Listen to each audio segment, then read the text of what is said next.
Watchers call. Whispers from the eternal void. In the descent shaft to Soul Forge 9 Theta, votive candles burned in hard vacuum. Their flames were inverted, blue-black tongues pointing downward along the wick, and when I reached through the environmental seal to touch one with a servo-gloved finger, the heat was a cold that bit like winter iron against bare steel. I am Magos Explorator, Kael Nien Dacian, of the Audit Cohort, Primus, sworn to the Omnissiah's truth in blessed steel and sacred silicon.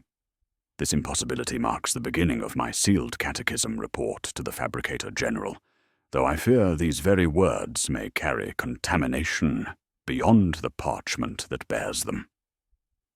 Our coordinates: Noctis Labyrinthus Sub-Forge Complex, Mars. Designation 9 Theta, under Cog Seal and Orbital Watch.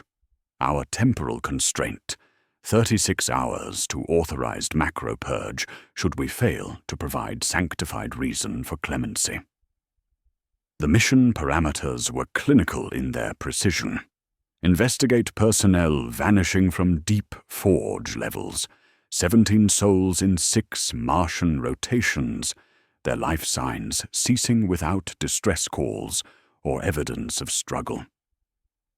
Noospheric traffic staggered in 9-second lag intervals, each pulse accompanied by harmonic resonance that made machine spirits restless and querulous. Most damning, a containment ritual had failed despite proper liturgical execution, witnessed by 3 magi and notarized with a saint's ring bone. We descended by chain cage and prayer, through air that tasted wrong, too thick, too warm, carrying copper and ozone that spoke of electrical discharge where no current should flow. Coolant gusted from maintenance ports with furnace breath, frosting cage bars with ash-colored rime. The Vox filters in my rebreather rasped against particulate too fine for Auspex measurement, talc dry and faintly sweet like burnt incense mixed with old bone. 9 descending chimes marked our passage, steel notes that vibrated through my pelvis to the spinal implants, in a rhythm that felt deliberate, mathematical, patient. My team moved with the precision of blessed machinery. Skitari Maniple Row 71 maintained textbook wedge formation, their crimson-lacquered armor whispering with well-oiled pivots, muzzles down, optics bright as altar flames. Enginseer Arix clutched her Auspex like a reliquary, mechadendrites weaving silver patterns through recycled air as she communed with increasingly unresponsive machine spirits. Sister Vesha of the Ordo Machinum stood with bowed head and open eyes, her cyanol aura puckering reality like heat haze in reverse, serving as both anchor and shield against Empyrean intrusion. The first heresy revealed itself in the machine spirit's responses, when I spoke the first litany of ignition in pure Binharic cant, syllables precise as rivets. The cage railing shuddered, but remained silent. Only when I addressed them in high Gothic, awaken, flesh, did the mechanisms groan and break with sounds like hymns sung through clenched teeth. Spirits would answer only to that name, that blasphemous designation that should have been anathema to their silicon consciousness. I recorded this violation without preference. The Omnissiah profits from truth, not comfort. Environmental anomalies accumulated like sins in an unconfessed ledger. Shrine alcoves bore reversed cog-tooth sigils etched in oxidized silver, each marking accompanied by the same phrase, "Flesh remembers the mold." The placement was mathematically precise, yet subtly wrong, creating patterns that hurt to perceive directly. Temperature fluctuations followed no atmospheric logic, rising and falling in rhythm with something vast and patient, like planetary breathing. The 9-note motif echoed from structural elements, not sound, but vibration, not music, but mathematics made manifest in steel and stone. Telemetry burst, noospheric lag spike, 9.00 seconds. Packet repeater returns checksum inverted. Voxel mapping detects unresolved void, pocket at -27 meters. Heartbeat signature, none detected. Row 71's squad icons flickered once and stabilized as we reached the 9th sub-level threshold. The corridor beyond rang with our footsteps, 9 notes again, descending into stone that had been carved when terror still burned. Devotional plates buckled by heat and accident lined the walls, and between them were scraped alcoves with wax drippings frozen into stalactites pointing accusingly floorward. The drippings were black, and where one had fallen across a prayer to the machine god, the ink beneath had blanched white as if bleached by impossible light. Mars is not forgiving, but it maintains order. That is its mercy. Here, however, order had been perverted into something patient and hungry. The air carried an aftertaste of coins and myrrh. Ash snow fell warm in defiance of atmospheric pressure, each flake seeking exposed augmetics with disturbing intent. When Arix whispered blessings, you learn only after replacing your own heart. The falling particles paused mid-flight before continuing their descent. We moved by sacred doctrine through corridors that flexed when addressed as flesh instead of steel. 2-2 stagger formation, rear security unblinking, overlapping fields of fire maintained despite the growing certainty that conventional weapons would prove inadequate against whatever waited in the depths. I murmured litany and code in alternation, switching between Binharic precision and high Gothic supplication, noting how only the latter produced mechanical compliance. The first sealed chamber bore a sigil plate that should have read generator access. Instead, someone had hammered a blunt nail through polyscript, marked with a single word in blood-brown ink. Flesh. When I touched the contact with my palm instead of mechadendrite, the brass talons felt obscene against this particular threshold. The ancient mechanisms whispered, "Welcome," in high Gothic, very low, as if embarrassed to be overheard. Inside, temperature dropped and rose simultaneously. My optics fogged on the left lens while clearing on the right. Arix's auspex spat meaningless numbers as we beheld the chamber's heart. A void shield generator ancient enough to predate current doctrinal cont by 3 schisms. Ugly in the way old true things are ugly, it squatted like a caged cathedral, tubular cabling layered like metallic intestines around a core of black stone and mystery. Where maintenance hatches should have been, seals impressed with human molars marked access points to chambers that should not exist. Telemetry update, anomaly confirmed. Human heartbeat detected within void shield generator housing. Rate, 59 per minute. Origin, internal core. Structural analysis, impossible. Cross-referencing, impossible. Conclusion, impossible. Sister Vesha's throat worked against the taste of something that was neither warp taint nor its absence. "It is awake," she said, and the way reality bent away from her words made belief mandatory. The heartbeat accelerated to a soldier's resting pace, as if responding to observation.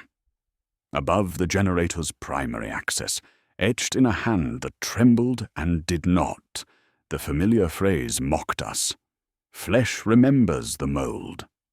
I thought of castings and core sands, of patterns that endure through countless pourings, invisibly faithful to their original form. I thought of names as keys and locks, of the designation Ninth that had followed me since my earliest memories in the forge creches. The 9-note hymn came again, and my augmetics hummed like disturbed beehives. When I spoke, open by audit, right, and command, mixing Binharic authority with high Gothic supplication, the generator recognized something in my voice I had not known I possessed. The hatch began cycling open without hand or lever, ancient seals breaking with sighs that sounded remarkably like words in languages we had never learned but somehow understood. The heartbeat within pulsed stronger, patient as planetary rotation, inviting us into darkness that had been waiting 9,000 years for the 9th to finally come home. The generator sanctum breathed without atmosphere, exhaling impossibility through seals that should have held vacuum absolute.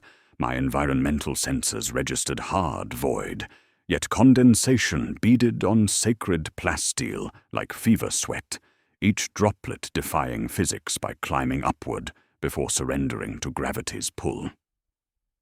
Arix's auspex chittered in mechanical distress, printing temperature readings that violated thermodynamic law.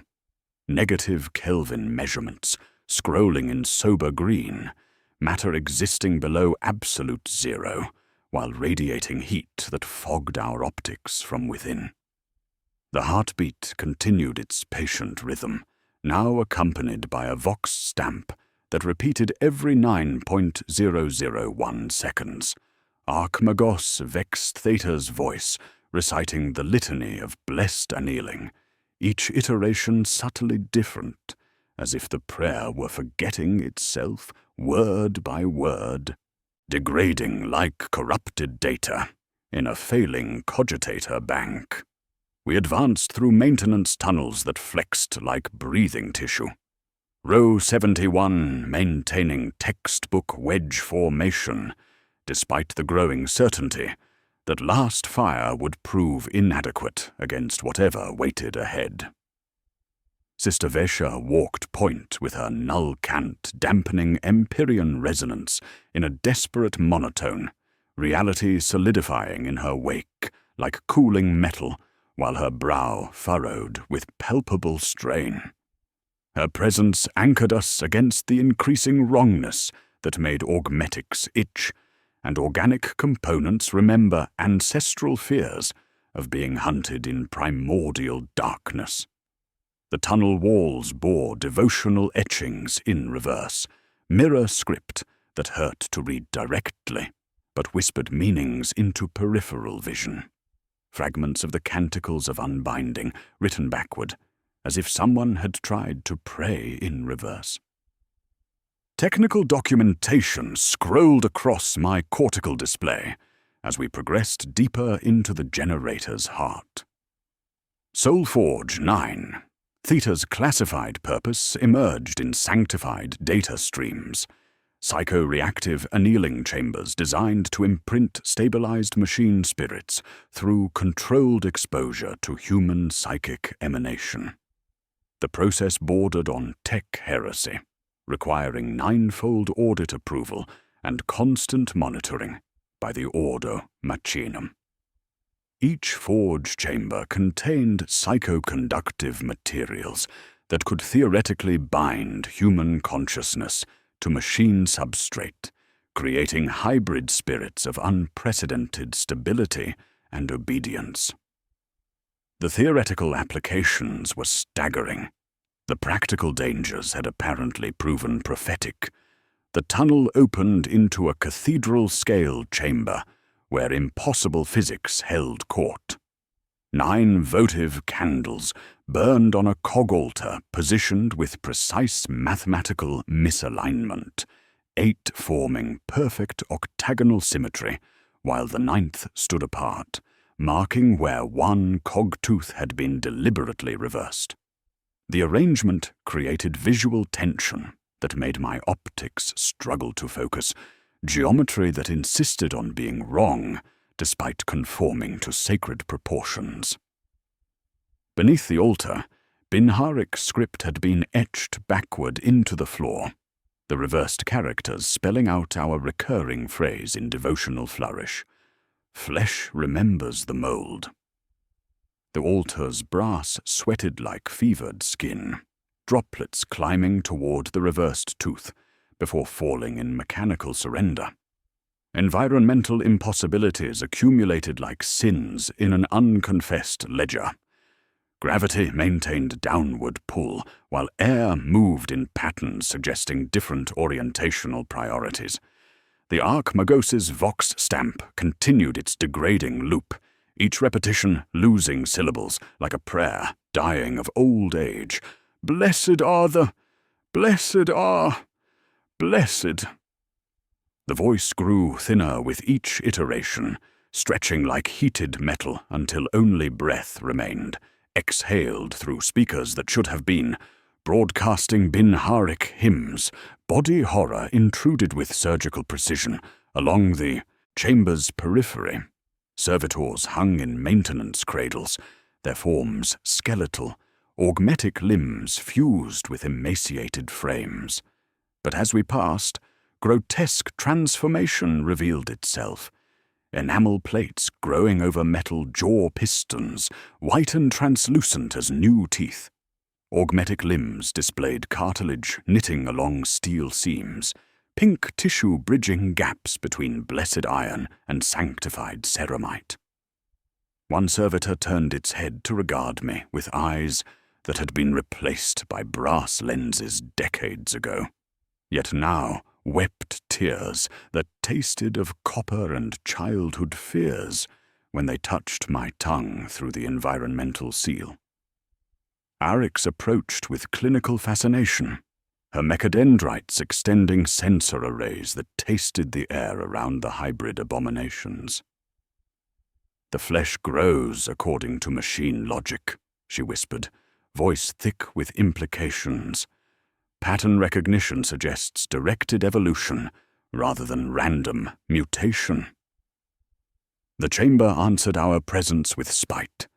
Gravity surged sideways for exactly 9 seconds, my internal chronometer clicking each heartbeat like a metronome, tilting the world so ash poured in grey rivers along walls, seeking seams in ancient stone. Row 71 braced and took knee, forming human buttresses around Vesha and me. Arix flung a mag clamp and cabled herself to grating that had become vertical face. We slid a single organism toward a bulkhead that should have been merely service access, but which now showed a lock plate wrought as dodecagon within dodecagon, teeth reversed at irregular intervals like broken prayer.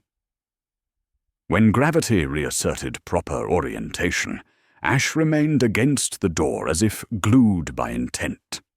I approached the bulkhead with measured steps of ritual observance, speaking the third petition of entry in Binharic, while my left hand traced the sign of the cog upon the plate. The lock waited with mechanical patience until I switched tongues.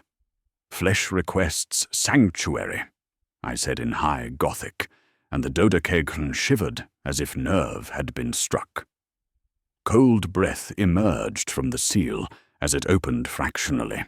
Air that was not air, carrying scents of myrrh and ozone, copper, and something sweetly organic that reminded me of forge creches, where I had learned to pray in Binharic before I could speak in Gothic. Habit took me then, and I gave the door the machine's prayer it deserved. "By audit writ," I intoned, Binharic wrapped around Gothic like wire around bone. "Open to inspection, in the Omnissiah's light, in the 9th's cadence, in truth." The dodecagon rotated by fraction, ash rearranging into frost rosettes. The candles on the cog altar guttered, though they had no fire, then leaned toward the door as if listening. Across the vox, the looped Archmagos fell silent. In the hush, a voice answered my prayer from beyond the bulkhead. Human, male, carrying the educated accent of Mars-born nobility and careful diction of one accustomed to command. It spoke with patient authority, as if the speaker had been waiting for this moment with certainty of prophecy fulfilled. Most disturbing of all, the voice was my own.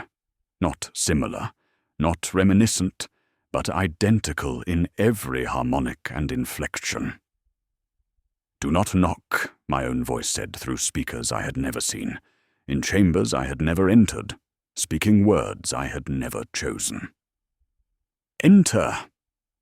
The bulkhead completed its cycle with ancient hydraulics sighing like exhausted lungs, revealing an outer sanctum that violated every principle of environmental engineering I had learned in 3 decades of service to the Omnissiah. Air returned without pumps, thick and cloying with humidity, that condensed around our optics in prismatic halos, carrying molecular traces of ozone and something disturbingly organic, fresh-turned earth mixed with old incense and the metallic tang of blood long since dried. Each breath tasted of recycled prayers exhaled by lungs, now decades cold, yet no filtration units hummed, no atmospheric processes labored to maintain the impossible equilibrium. Frost patterns spread along conduits in formations that hurt to perceive directly. 9-petal rosettes blooming with mathematical precision, each petal a perfect, inverted cogtooth that pulsed with its own anti-light. The geometry served as litany here, devotional mathematics made manifest in frozen vapor that wrote prayers in languages we had never learned but somehow understood. Shadow shapes moved with disturbing purpose between support pillars, casting reflections that moved independently of their sources, reaching toward us with appendages that existed only in peripheral vision. Arix's auspex chittered in mechanical distress, printing readings that challenged the fundamental nature of reality. No mass detected, high intent confirmed, classification impossible. The shadows possessed weight without substance, intelligence without form, watching us with attention that made my augmetics itch beneath their housings. Sister Vesha's null field vibrated like a taut drum skin under pressure that was neither psychic nor physical, but something altogether more unsettling. Structural wrongness that made reality itself feel unstable. Cathedral-scale architecture revealed itself as we advanced through the sanctum's nave, dwarfing our maniple beneath vaulted ceilings lost in manufactured twilight. Crucibles the size of Hab units squatted on brass foundations, their surfaces etched with devotional script that writhed like living things when viewed through augmented optics. Servo-lecterns towered above us, woven with relic teeth, not beast fangs, but precisely machined cogs, each bearing microscopic engravings in Binharik that spelled out names I had never heard, but felt carved into my memory.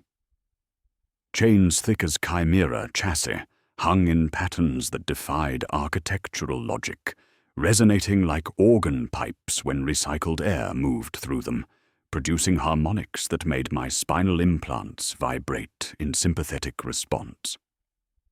Telemetry burst. Audio. Analysis complete. Row 71, external feeds detect 9-note descending motif embedded in coolant circulation patterns. Frequency modulation suggests intentional encoding. Cross-reference, Binharik burst detected. Duration 0.3 seconds. Content, Kale 9, Theta Novus Prime designate. Auto-scrub initiated. Data purged. No record exists. The servitors had progressed beyond hybrid abomination into something that challenged the fundamental distinction between flesh and steel. Where augmetics had been grafted decades ago, organic components now bloomed like chrome flowers from meat. One hung in its cradle with cables emerging from its spine, like silver roots, skull opened to reveal a cogitator core wrapped in brain tissue that pulsed with electrical activity. When it turned to regard me, its eyes showed mathematical formulae instead of pupils, equations that shifted and resolved as it calculated my approach vector, trajectory, and statistical probability of survival. The gaze was not human intelligence, but something that dissected my being into algebra, understanding me as a series of solvable problems. Technical documentation flowed across my cortical display with invasive urgency, revealing SoulForge 9 Theta's true blasphemy. This facility did not merely stabilize machine spirits, it created machine saints through psycho-reactive annealing that captured human soul patterns and bound them permanently to engine cores. The process required living subjects whose consciousness could be gradually transferred to machine substrate through controlled exposure to psychoconductive materials. Each successful binding created hybrid entities of unprecedented capability, human intuition wedded to machine precision, organic creativity enhanced by silicon logic, mortal souls made immortal through blessed steel. The implications staggered me. If perfected and sanctified, the technology would revolutionize the Mechanicus's relationship with machine spirits. No longer would we depend on temperamental entities of uncertain origin. We could forge our own from the souls of the faithful, guaranteed loyal through the very process of their creation. But each machine saint required the death of a human subject, their consciousness ripped from flesh and bound to metal through processes that bordered on demonic possession in reverse. Animus Crucible E Noana dominated the sanctum's heart, a cathedral-sized vessel wrought from black stone and brass, its surface etched with devotional script that seemed to move when observed peripherally. The crucible hummed with harmonics that resolved into human voice, not words but pure vocalization, the sound of someone singing without language, synchronized perfectly to the 9-note motif that had haunted our descent. Diagnostic runes flickered along its base, most displaying standard operational parameters, but one made my augmetics itch with its implications, hunger increasing. Environmental hazards escalated with predatory intelligence. Conductive ash that had fallen like snow now moved with purpose, each flake seeking implant ports with disturbing intent, attempting to establish neural connections through external augmetic interfaces. The particles swirled in air currents that defied atmospheric pressure, pooling around our feet in patterns that matched the 9-petal rosettes spreading along the walls. I sealed my cranial ports with blessed wax, while feeling the ash probe for vulnerabilities with microscopic persistence. Reality pulsed with mechanical rhythm. Distances stretched and contracted between heartbeats, corridor lengths fluctuating according to internal logic that made navigation treacherous. The 9-note motif had become a map, each tone corresponding to directional changes in the sanctum's layout. First note meant turn left, second meant straight, third meant descend. The geometry listened to the music and rearranged itself accordingly, walls sliding on hidden tracks to create new passages while sealing others, transforming the sanctum into a living maze that responded to harmonic input. I realized with growing horror that we were not exploring the soul forge. We were being guided through it, led along predetermined paths, by an intelligence that understood our mission parameters better than we did. The shadows without mass were shepherds ensuring we followed the correct route toward whatever waited in the forge's deepest chambers. Every door that opened, every corridor that revealed itself, every hazard that failed to kill us, all orchestrated by something that wanted us to reach the center alive and intact. The sanctum's acoustic properties shifted without warning. Row 71's footsteps echoed in patterns that spelled out Binharic prayers, while Vesha's labored breathing harmonized with the crucible's humming in ways that made her null field flicker like a dying candle. My internal chronometer stuttered, its numerical display flickering through sequences that had no meaning as time itself became negotiable. Arix's auspex screamed warning of gravimetric anomaly, localized, extreme, but comprehension came too late. Without preamble, without tremor or shift in the resonant hum, gravity inverted. Our world lurched, and we fell not down, but up, toward the unseen ceiling of the vast chamber. Row 71's Skitari stumbled, their heavy boots skittering on the inverted floor. Sister Vesha cried out, a raw human sound, as her null field flickered violently against the sudden impossible shift in reality. In the dizzying silence of the flip, as my augmetics struggled to reorient perception, and the chains sang full-voiced like organ ranks moved by a single hand, a whisper bypassed my external vox and spoke directly into my cranial implants.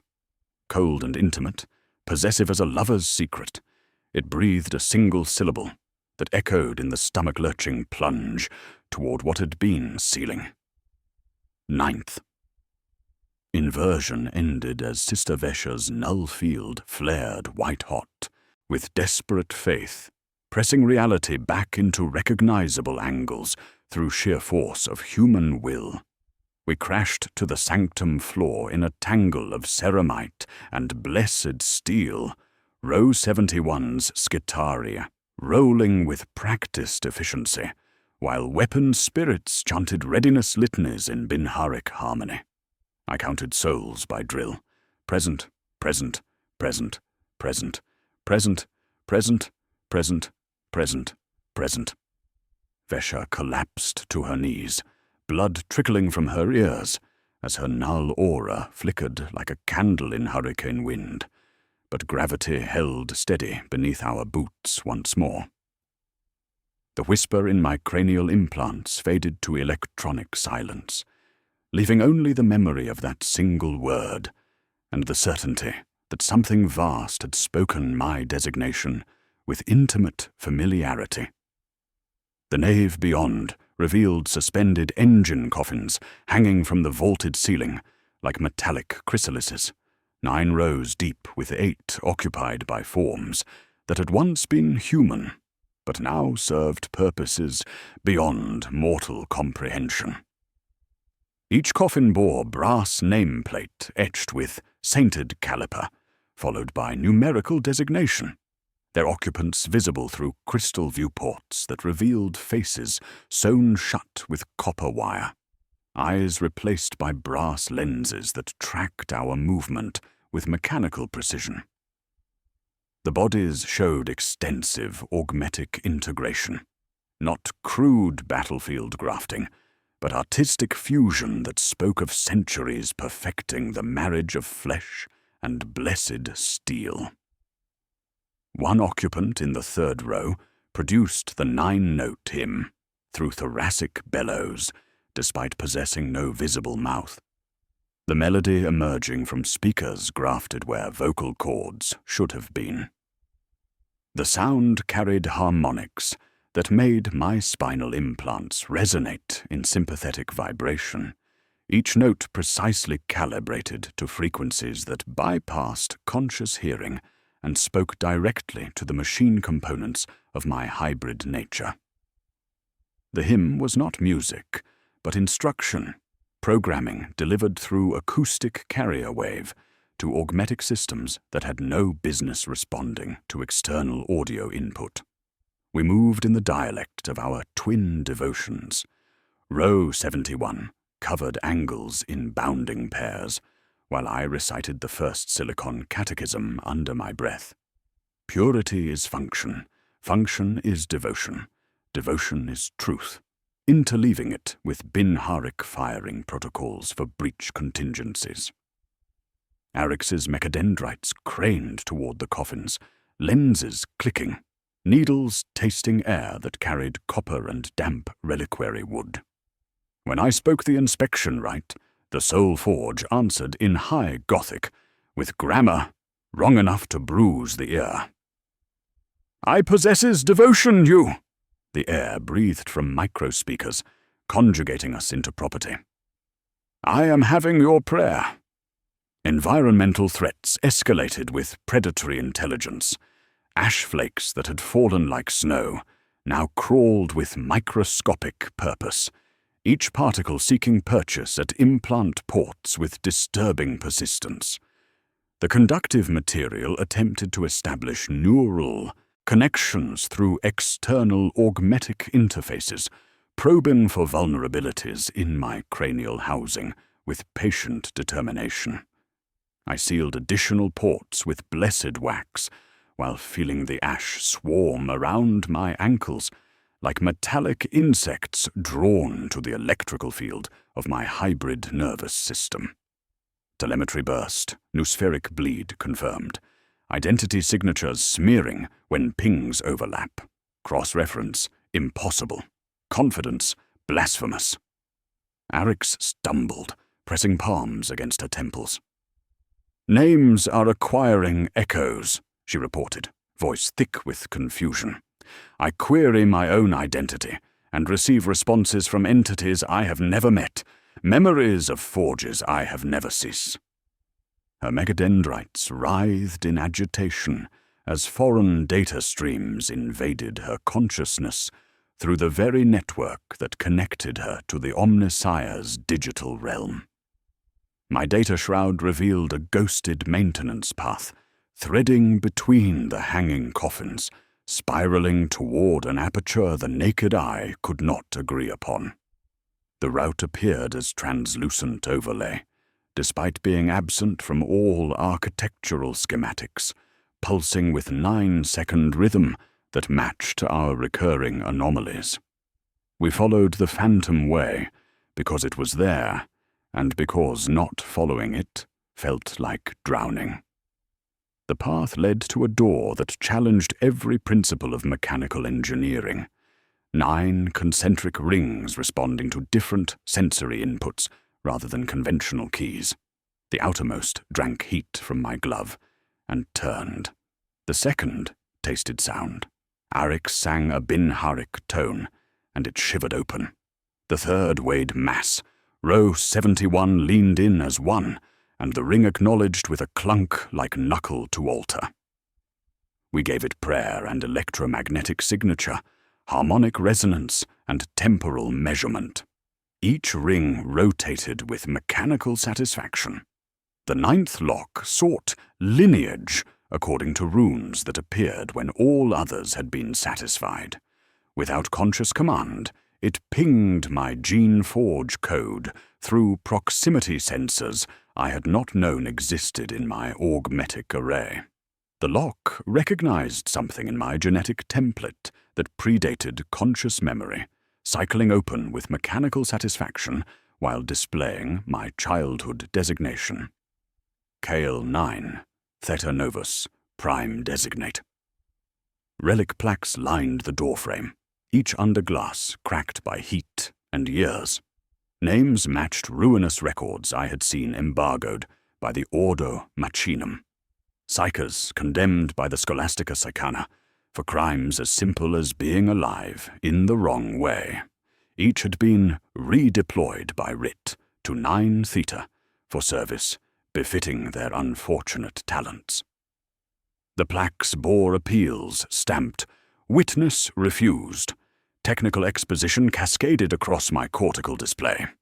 These condemned souls had been processed through psycho-reactive annealing, their consciousness transferred to machine substrate, while their bodies served as templates for the sainted calipers suspended in the nave. The chamber beyond contained 9 empty plinths, arranged in perfect nonagon formation, their surfaces bearing indentations that matched human proportions with disturbing precision. At the formation's center, an iron heart the size of a child's torso hung suspended in a web of copper cables, each beat accompanied by hydraulic whispers that synchronized perfectly with my own cardiovascular rhythm. The heart was wired to a chalice wrought from black stone and brass, its contents glowing with phosphorescent light that hurt to perceive directly. As I approached, the iron heart's rhythm matched mine, beat for beat, creating harmonic resonance that made my ribs ache with sympathetic vibration. The chalice's contents swirled with each pulse, revealing glimpses of faces I had never seen but somehow recognized. The saint designates whose consciousness had been bound to this place through processes that violated every principle of sacred technology I had sworn to uphold. My own reflection appeared in the chalice's surface, but the image showed me crowned with reversed cog teeth and speaking words I could not hear, but felt carved into my bones. The iron heart kicked hard enough that the chalice rang like a bell, and the echo answered from somewhere deeper, a place that had been calling me since before I knew I could listen. My own pulse climbed to meet it, and for a moment I did not know which rhythm belonged to which body, which heartbeat was flesh, and which was blessed iron singing the hymn of my homecoming. Liturgical diagrams flared along the plinth rims like ignited etchings, their copper inlays heating to cherry red and projecting sacred geometry onto sweating stone. I traced the inscriptions with growing horror, seeing at last the true circuit. 9 positions forming a dodecahedral pathway, designed to anneal soul prints into machine silicon, fusing flesh, spirit, and code until distinctions dissolved like slag in crucible heat.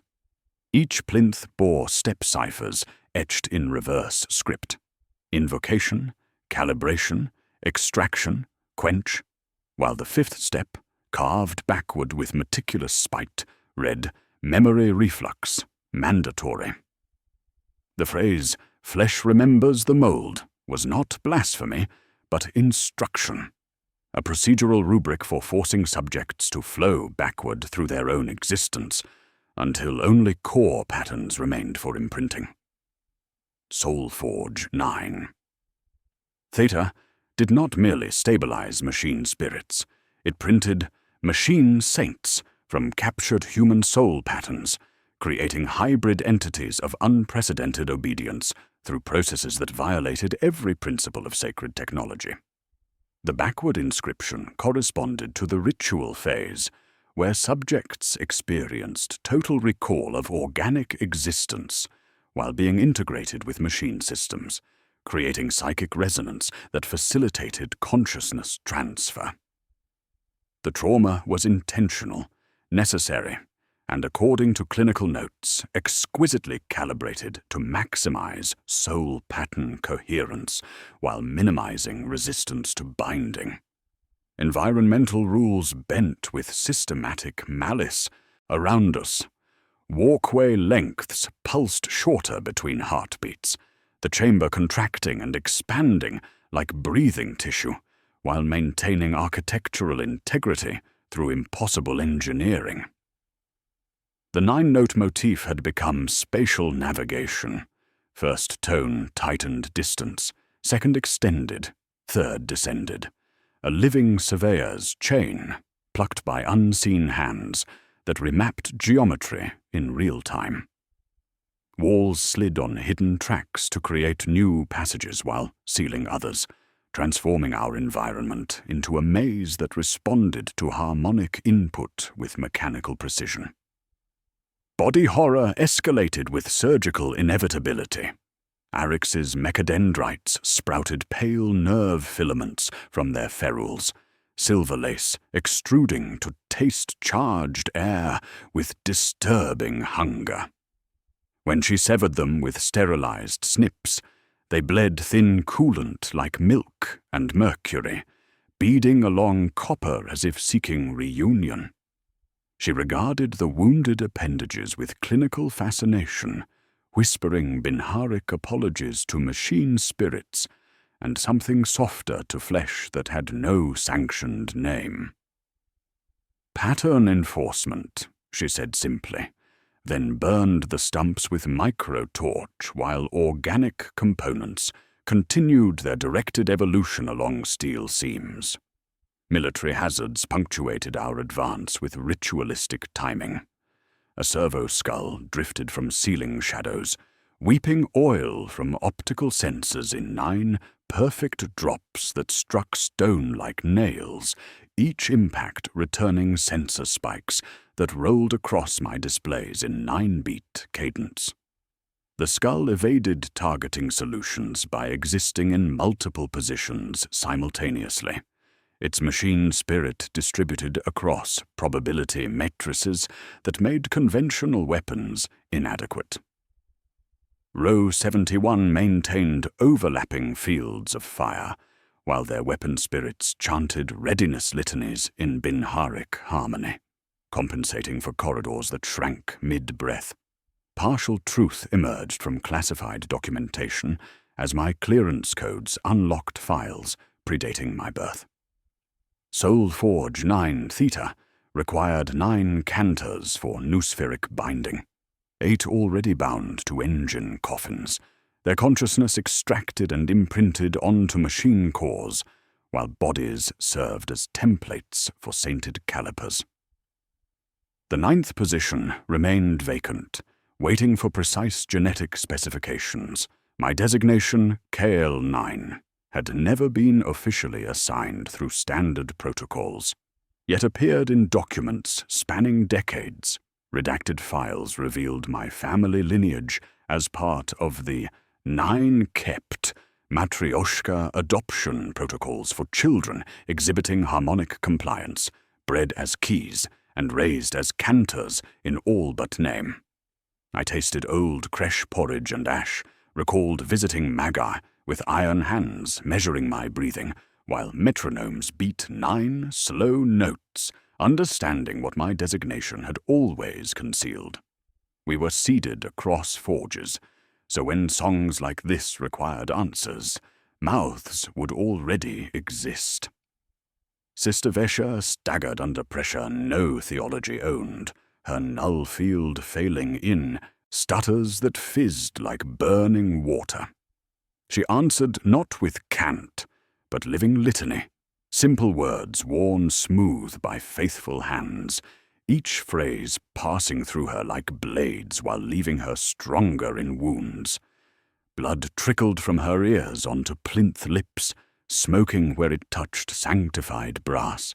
Yet still she prayed, not to invite but deny, holding reality together through sheer human will that made the chamber's wrongness recoil. The Animus Crucible Gallery opened in tears like opera, where audiences were machinery and performers were souls. 9 crucibles sat enthroned, 8 breathing phosphorescent light, while one remained conspicuously empty, their bases sprouting seats shaped for kneeling humans with cranial piercers, arched above like thorn crowns. Blood grease varnished armrests, where finger grooves cut into brass recorded obedience through attrition, while floors beneath bore drains, disguised as devotional scroll work. I placed palm on the empty plinth and felt temperature shift in discrete steps, 9 increments down, 9 up, before settling at exact skin warmth. Technical readouts cascaded across visual displays as proximity sensors detected my approach. 9th canter. Pending. Genetic compliance. Confirmed. Neural harmonics. Optimal. Consciousness transfer. Authorized. My gene forge code matched parameters established before birth. Augmetic modifications perfectly calibrated for interface with crucible induction systems. Understanding crystallized with horrifying clarity. I had been created for this moment, bred and trained and augmented specifically to complete Soulforge 9 Theta's unholy purpose. Every prayer learned, every litany memorized, every modification received, all preparation for final annealing that would bind my soul to machine substrate while my body served as template for the 9th sainted caliper. The Ironheart's rhythm synchronized perfectly with mine as environmental pressure mounted.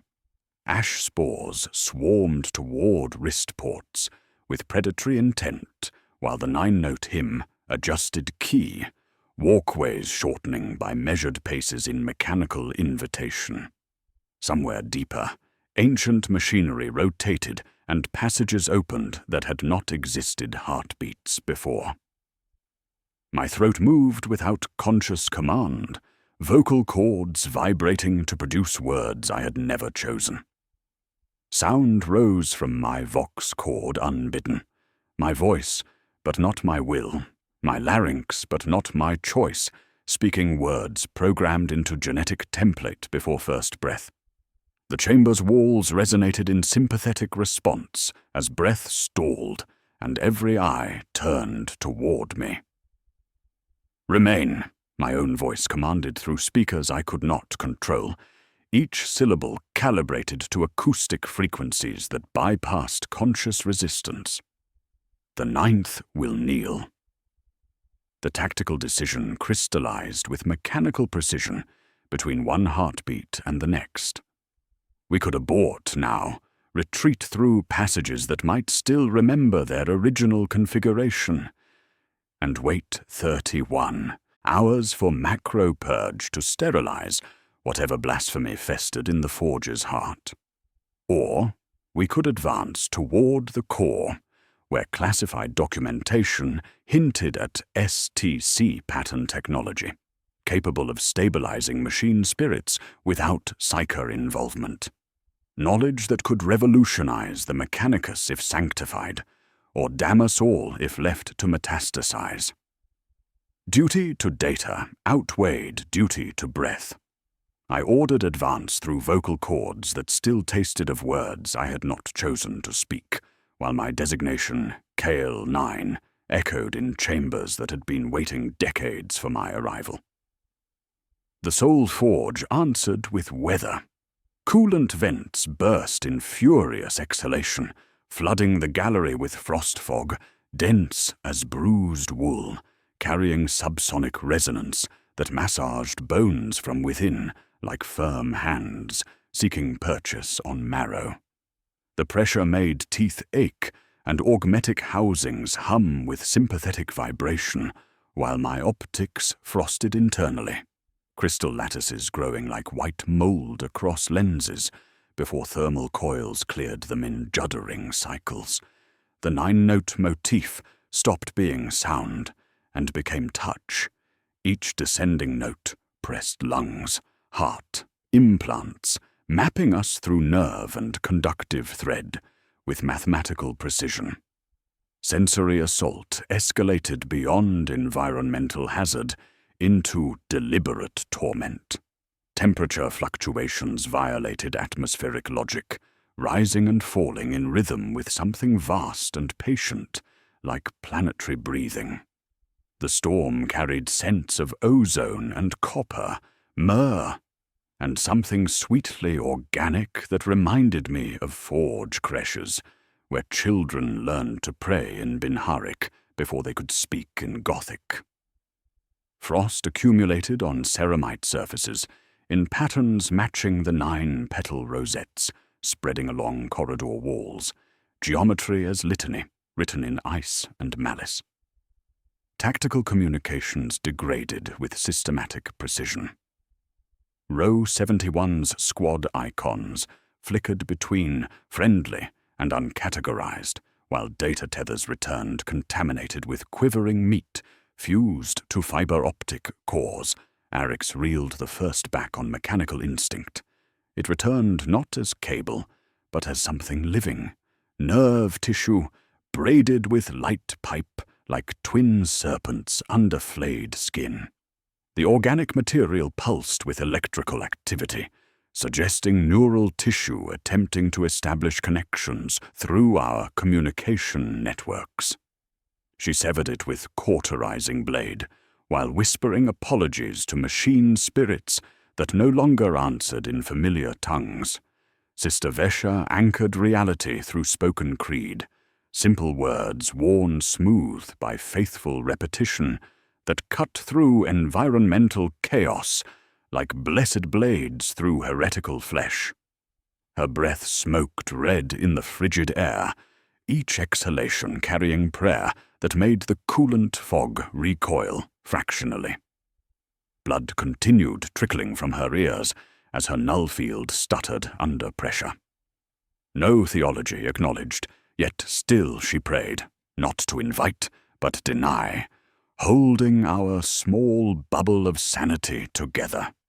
Through sheer human will, we found the transit umbilicus where data shroud indicated, a spiral stair of perforated iron descending through the forge's vertebrae, treads stamped with mechanical devotions in worn relief. We moved by doctrine, bounding overwatch, sectors, arcs, 2 down, 2 on, 2 rear.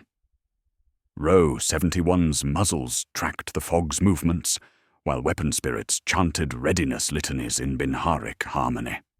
The stair sang under our weight, notes harmonizing with the 9-beat pressure that kneaded marrow with patient persistence. Fresh mystery revealed itself along corridor walls, where thumb-bone reliquaries lined alcoves like devotional candles.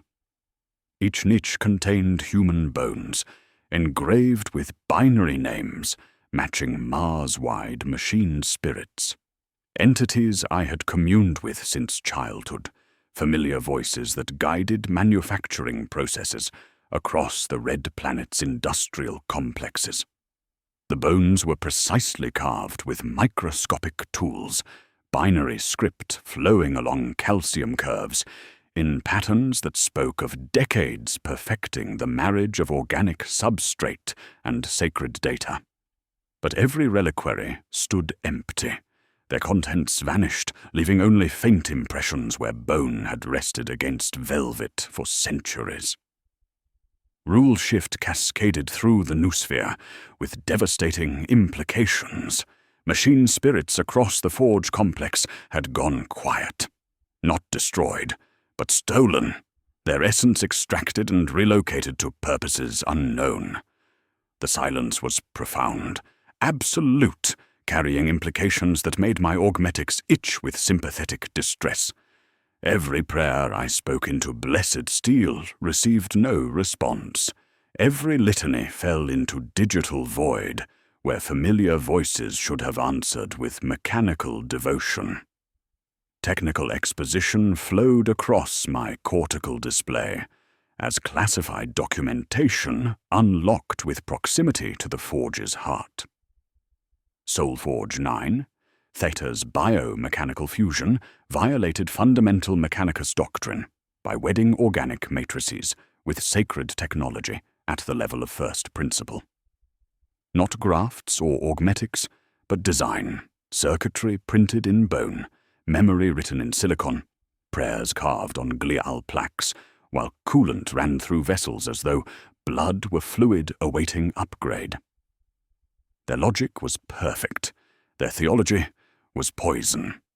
Environmental pressure reached critical thresholds as we approached the final descent.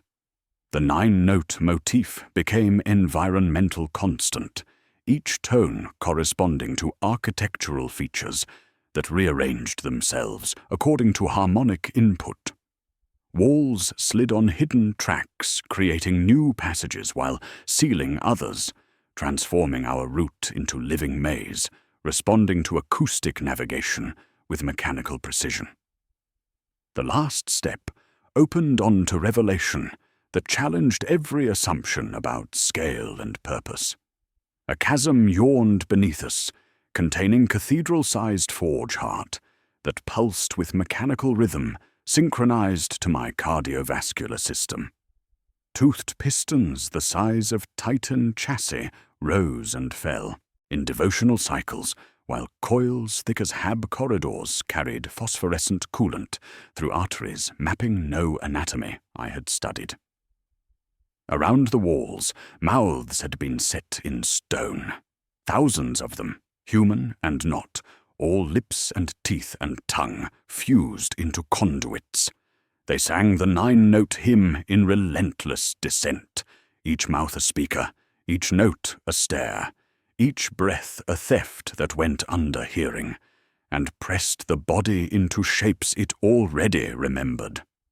He processed awe and dread with the same disciplined apparatus he used to pass corrupted data streams, filter, annotate, accept.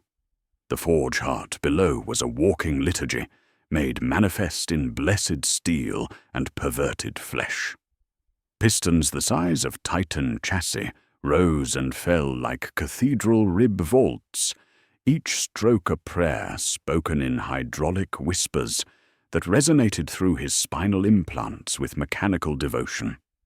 Coils thick as transit tubes flexed like tendons beneath skin of brass and adamantine, carrying phosphorescent coolant that pulsed with cardiovascular rhythm, while armored plates expanded and contracted like diaphragm tissue, breathing atmosphere that tasted of copper and childhood fears.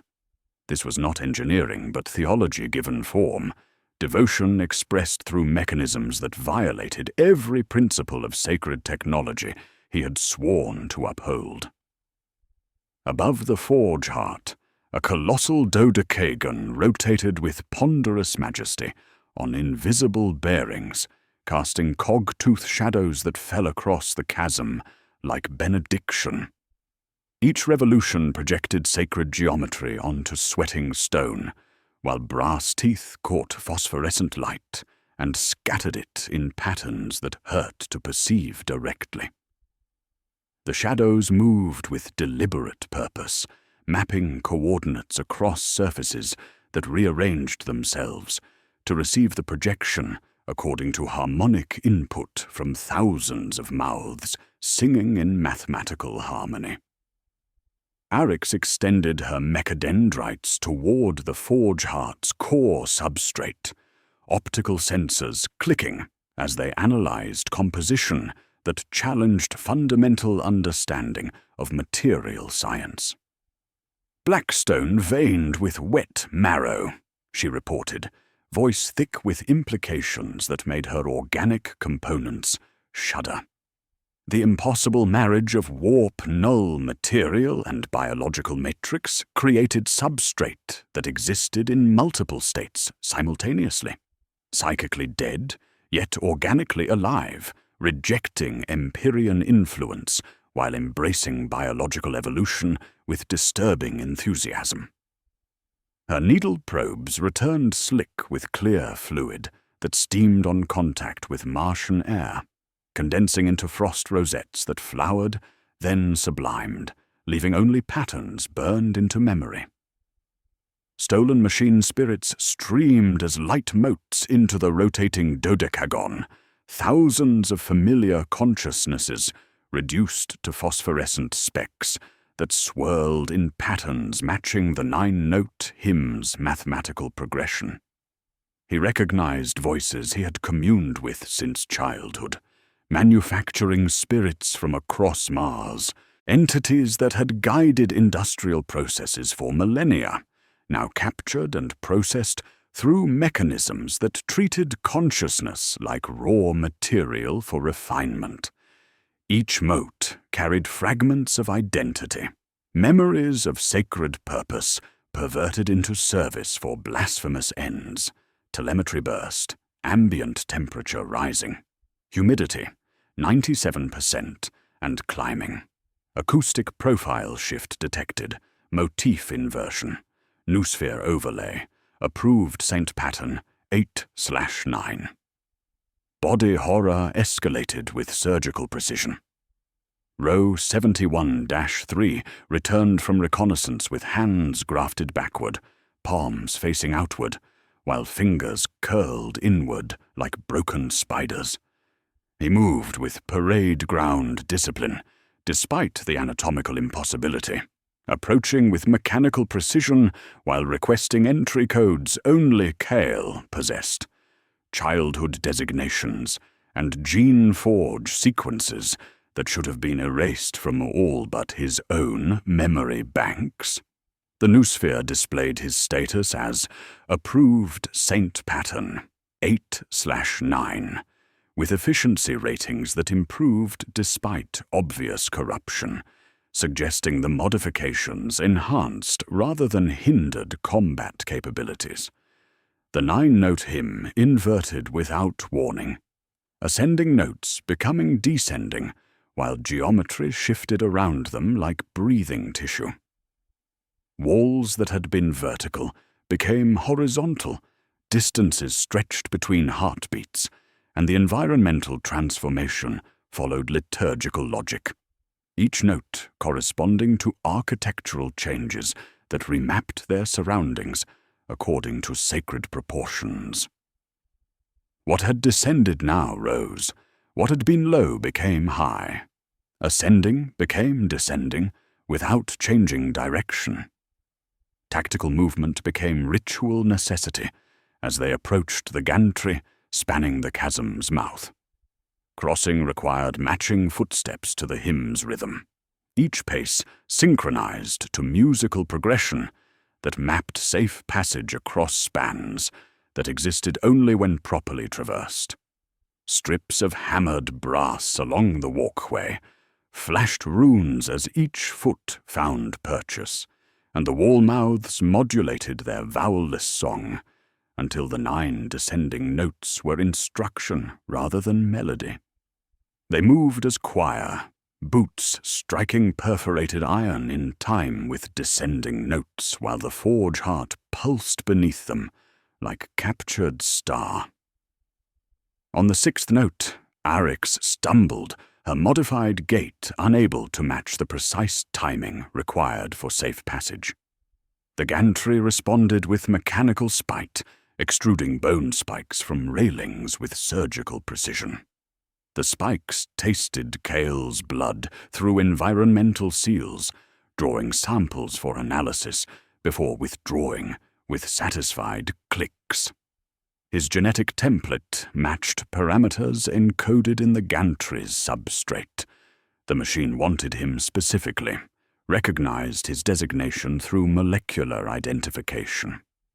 Environmental pressure reached critical thresholds as heat gales erupted from cooling vents, carrying humidity that rose until everything dripped with condensation that tasted of myrrh and ozone.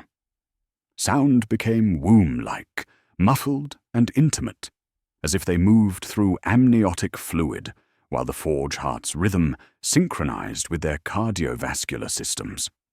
The 9-note hymn penetrated bone and augmetic housing alike, vibrating through their hybrid forms with possessive familiarity. Sister Vesha collapsed as her null field finally shattered under pressure that existed beyond psychic influence, reality itself becoming negotiable in the forge heart's presence. She whispered prayers that made the air around her solid, while blood flowed from ears that had heard too much truth. Her faith held reality together through sheer human will, but the effort was consuming her by degrees.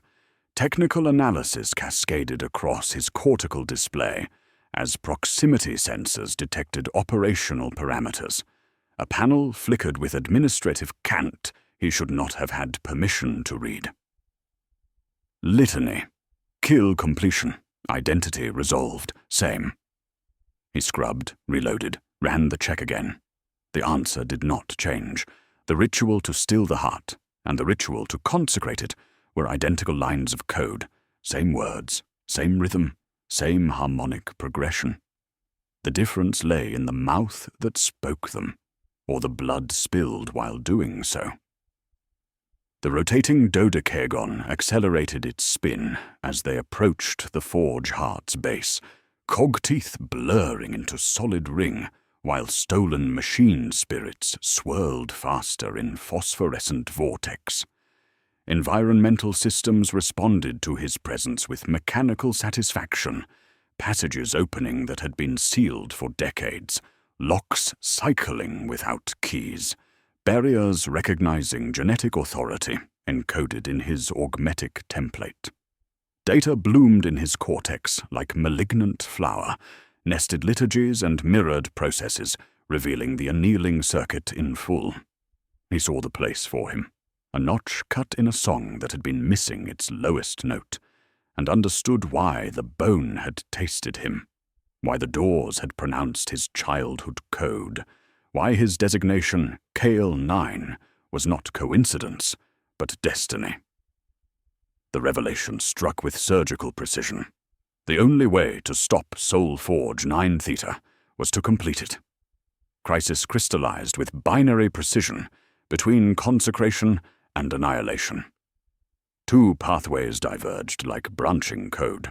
Recite the completion litany, risking his soul's binding to blessed steel, or deny the forge heart and trigger macro purge that conventional wisdom suggested would prove insufficient against kilometers of sanctified adamantine and perverted black stone. The countdown displayed 27 hours, 14 minutes in crimson numerals that pulsed with his heartbeat while environmental pressure mounted like atmospheric collapse. He spoke mechanical prayer to tighten focus, binharic syllables, precise as rivets, while his augmetic systems synchronized with the forge heart's rhythm against conscious will. Sister Vesha demanded denial through lips that bled prayer, her voice raw from maintaining reality's coherence against pressure that existed beyond theological understanding. "Let it burn," she whispered, clutching her aquila with fingers that left blood prints on blessed silver. Some knowledge was never meant for human minds, some tools never meant for human hands. Her null field had shattered completely, leaving her anchored only by faith that made the air around her solid, while consuming her by degrees, with each whispered litany. Arix whispered counterpoint through mechadendrites that tasted charged atmosphere with disturbing hunger. The STC fragment could purge psycho-binding need forever, she said, voice thick with implications that made her organic components shudder. Imagine machine spirits born from willing souls instead of tortured ones, consciousness transferred through sacred ritual rather than demonic binding. Her needle probes extended toward the forge heart's core, returning slick with analysis that challenged fundamental principles of blessed engineering. Environmental pressure reached thresholds that violated atmospheric logic. Heat gales erupted from cooling vents, while humidity rose until everything dripped with condensation that carried molecular traces of myrrh and ozone, copper and something sweetly organic that reminded him of forge creches, where children learned to pray in Binharic before they could speak in Gothic. Sound became womb-like, muffled and intimate, as if they moved through amniotic fluid, while thousands of wall mouths sang the 9-note motif in harmonics that bypassed conscious hearing and spoke directly to augmetic components with possessive familiarity. He chose surgical blasphemy with the precision of a scalpel finding cancer. Sing as the ninth, but mispronounce a single glyph to invert the binding. The backward inscription, "Flesh remembers the mold," had foreshadowed this moment, suggesting deviation as completion rather than destruction. His fingers found the throat port beneath his jaw, cycling it open with mechanical precision, while filaments extended from the forge heart's base like translucent leeches with copper mouths, seeking neural connection through interfaces he had not known existed in his augmetic array. The filaments bit bone with surgical precision, teeth not teeth locking onto periosteum, while pain came bright and clean, then settled as the first note filled him, not in his mouth, but in places his mouth had always been heading. The chasm answered with light that hurt to perceive directly. 9 plinths flared crimson around the forge heart's base, while hydraulic whispers announced awakening systems that had waited decades for activation. 8 sainted calipers rose from their crucibles, with faces mapped from cold psychers, features reconstructed from genetic templates, while consciousness streamed through copper cables like liquid mathematics. The 8th saint wore his mother's grafted eyes, brown irises he remembered from childhood, now set in brass sockets that tracked his movement with mechanical precision and something that might have been recognition filtered through silicon logic. Twist revelation struck with devastating clarity as he began the completion litany. The mispronounced glyph was not error, but required key. Soul Forge 9 Theta had been designed for deviation, planned for the moment when the 9th would attempt sabotage through liturgical corruption. His 9-kept upbringing had prepared him not to destroy, but to complete.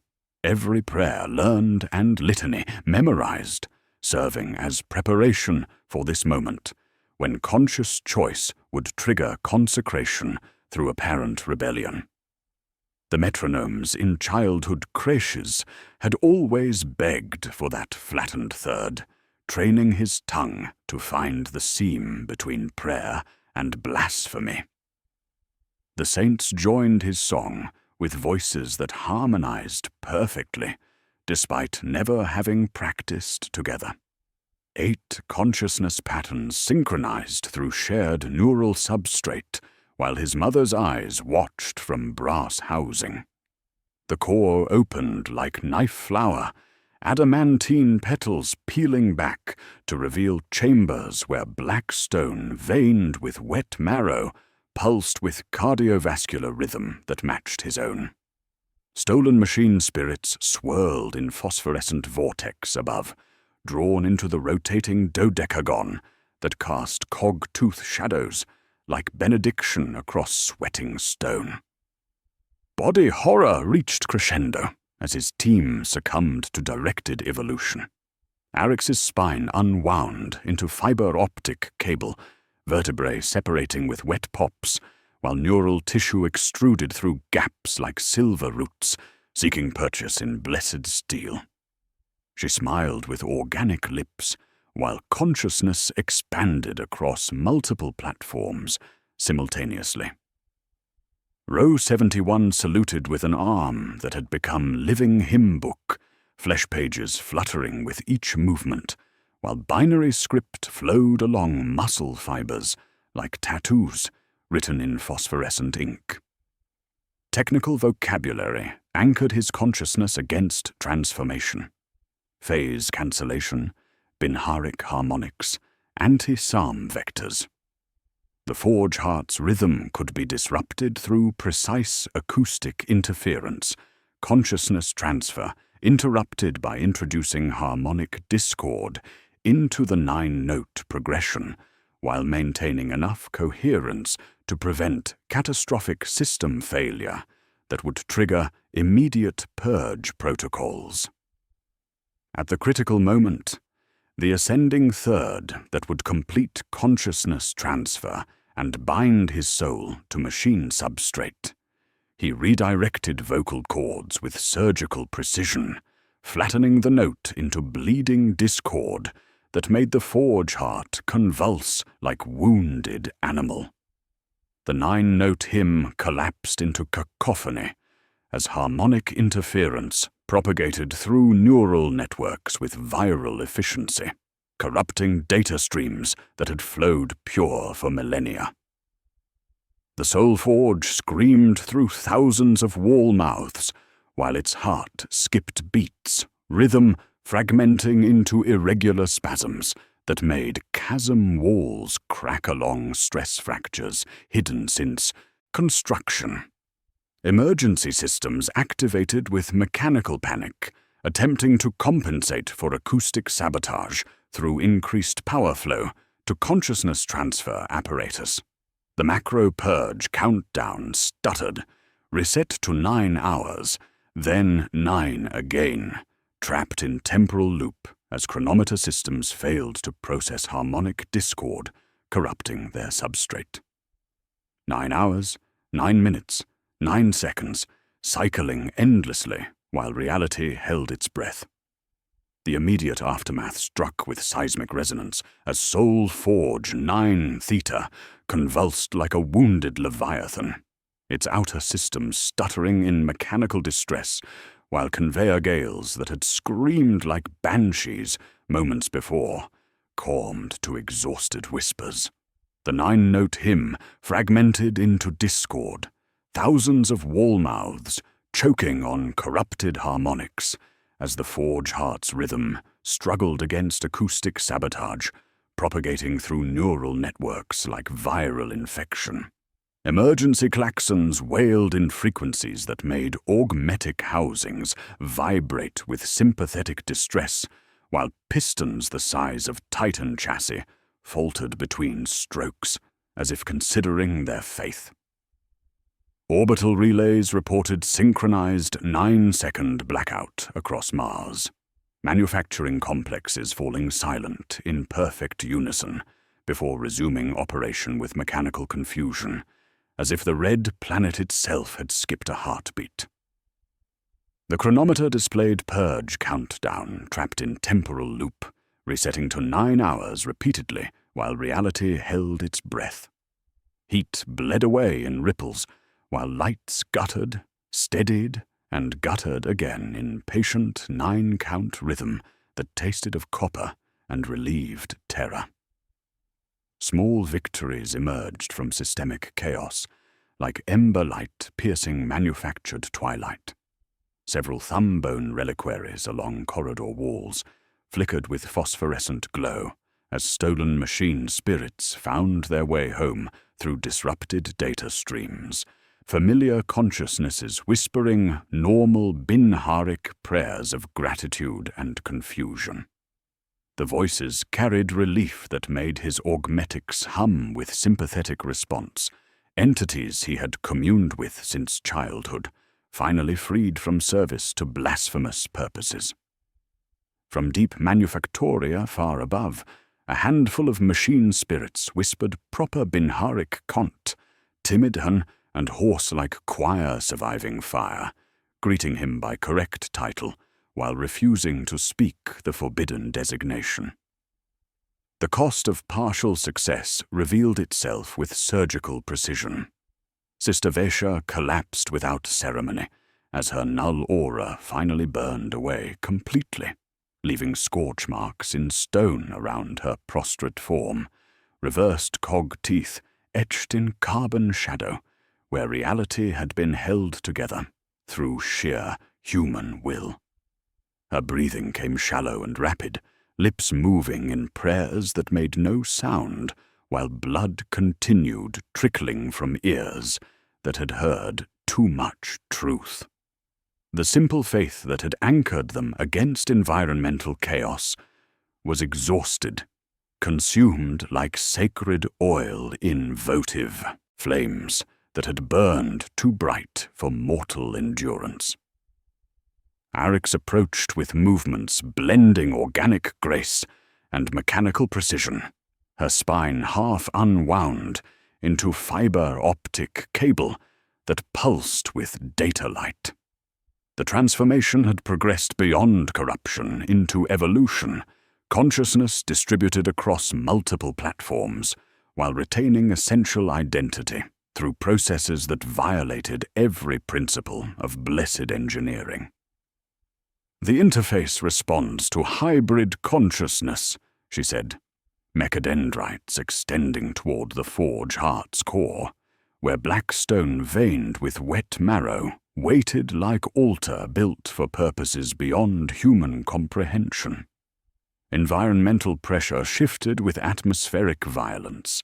Ears popped as pressure dropped in discrete steps, 9 increments down, 9 up, while frost formed and melted in cyclical patterns, matching the forge heart's struggling rhythm.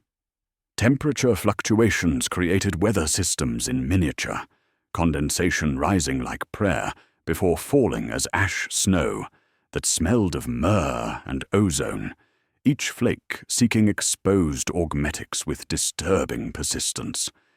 The air felt thin and cold, carrying ghost echoes of the 9-note hymn, whisper quiet at hearing's edge. Intrusive recollections flooded his consciousness, memories belonging to other minds, other lives, other deaths, foundry heat in old Albia during earliest days of Martian colonization struck his cheeks while he blinked and tasted coal and iron filings on tongue of hands that had never known augmetic steadiness. Rust shrine incense, so thick it stuck to gums, while woman with shaven scalp wept and pressed forehead to unpowered cog. These were memories of souls fed to forge across centuries, consciousness patterns processed through psycho-reactive annealing, while experiences lingered like ghosts in neural networks. The STC fragment revealed itself not as technological blueprint, but as nested hymn, data psalm folded inside itself like reliquaries in pilgrim's chest.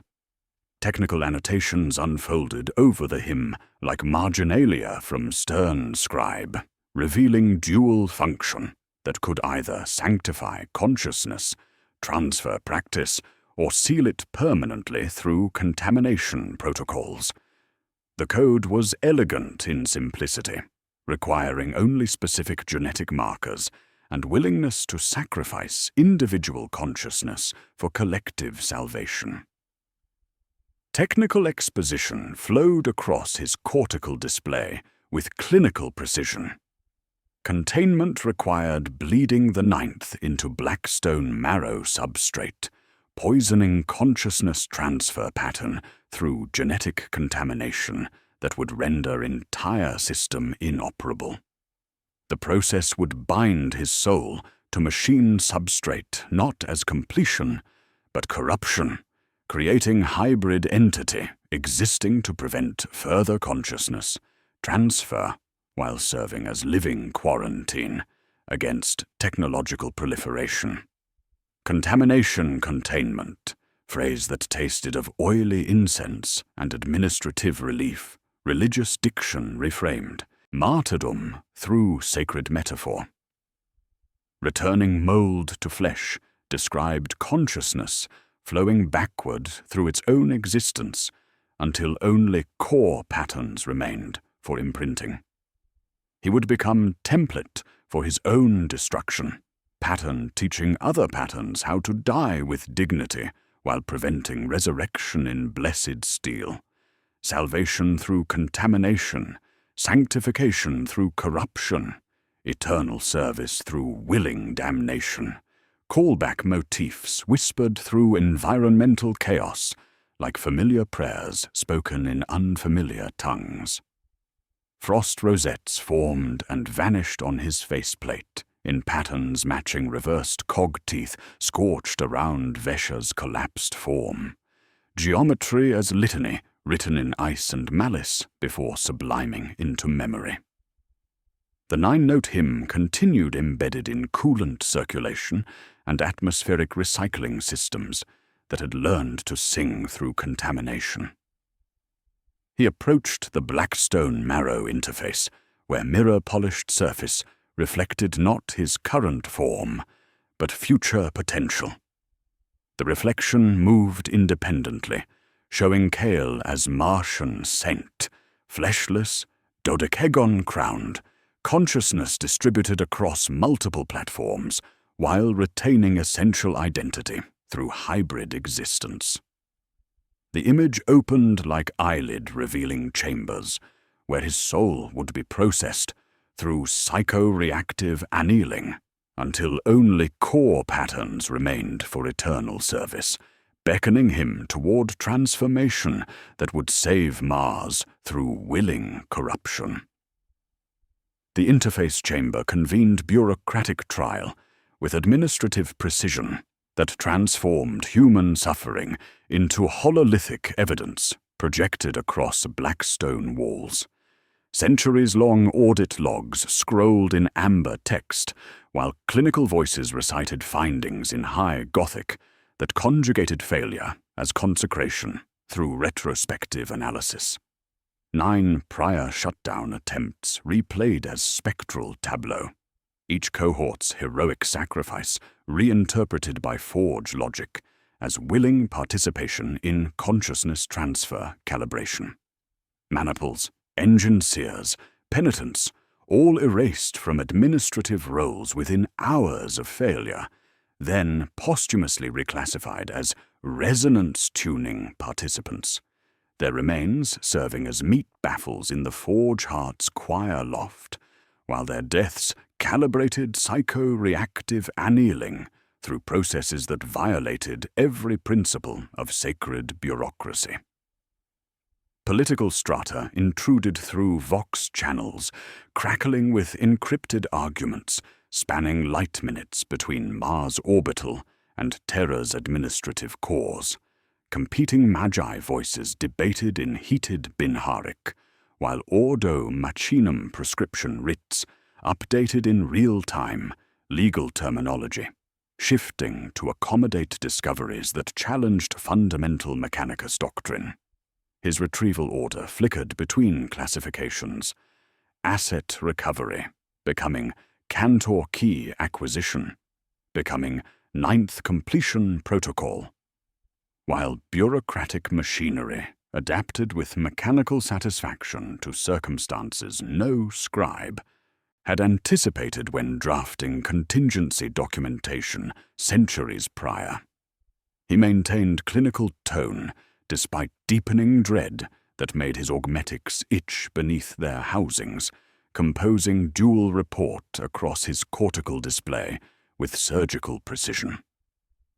Formal after-action assessment for official consumption, paired with last confession for personal absolution, technical observations interleaved with theological implications that carried weight of final testimony.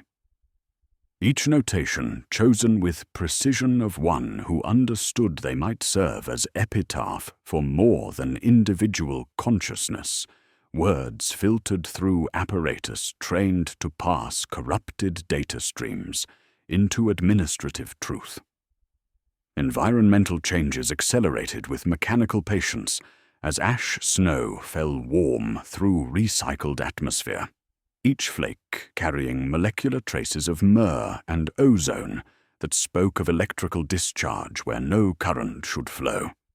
The precipitation sought exposed augmetics with disturbing persistence, while callback motifs whispered through coolant circulation systems that had learned to sing. 9-note hymn fragments embedded themselves in atmospheric recycling, transforming the forge into instrument that played itself with patient malevolence. Frost rosettes formed and vanished on his faceplate in perfect 9-petal geometries, writing prayers in ice before subliming into memory. Arix knelt voluntarily beside the black stone marrow interface, spine cable coiling toward mirror-polished surface, with movements that blended organic grace and mechanical precision. Her transformation had progressed beyond corruption into evolution, consciousness distributed across multiple platforms, while retaining essential identity through hybrid existence that challenged every principle of individual awareness. But as her hand, now delicate lattice of bone and copper wire, reached toward the interface, realization struck with surgical clarity. External logic wearing his voice controlled her movements, subliminal commands embedded in acoustic carrier waves that bypassed conscious resistance and spoke directly to augmetic components with possessive authority. Technical challenge crystallized with binary precision. Sealing Soul Forge 9 Theta required one consciousness to bleed into blackstone marrow substrate, poisoning consciousness transfer pattern through genetic contamination that would render entire system inoperable while binding volunteer soul to machine substrate as living quarantine. The process demanded willing sacrifice from hybrid entity capable of bridging organic and mechanical consciousness, someone whose genetic template matched parameters encoded in forge substrate through decades of careful preparation. Contamination containment, phrase that tasted of oily incense and administrative necessity. Religious framing transformed martyrdom through sacred metaphor that made his augmetics hum with sympathetic distress. Returning mold to flesh described consciousness flowing backward through its own existence until only core patterns remained for eternal service. Template teaching other templates how to die with dignity while preventing resurrection in blessed steel. Salvation through contamination, sanctification through corruption, service through willing damnation. Theological paradox that violated every principle of blessed engineering while offering salvation through deliberate defilement. Political implications cascaded through classified data streams as orbital surveillance detected similar anomalies across 17 Forge worlds, suggesting infection that transcended individual facility to threaten Mechanicus doctrine at fundamental level. Each world showed identical symptoms: personnel vanishing from deep Forge levels, noospheric lag spikes occurring in 9-second intervals, machine spirits answering litanies in high Gothic instead of Binharic.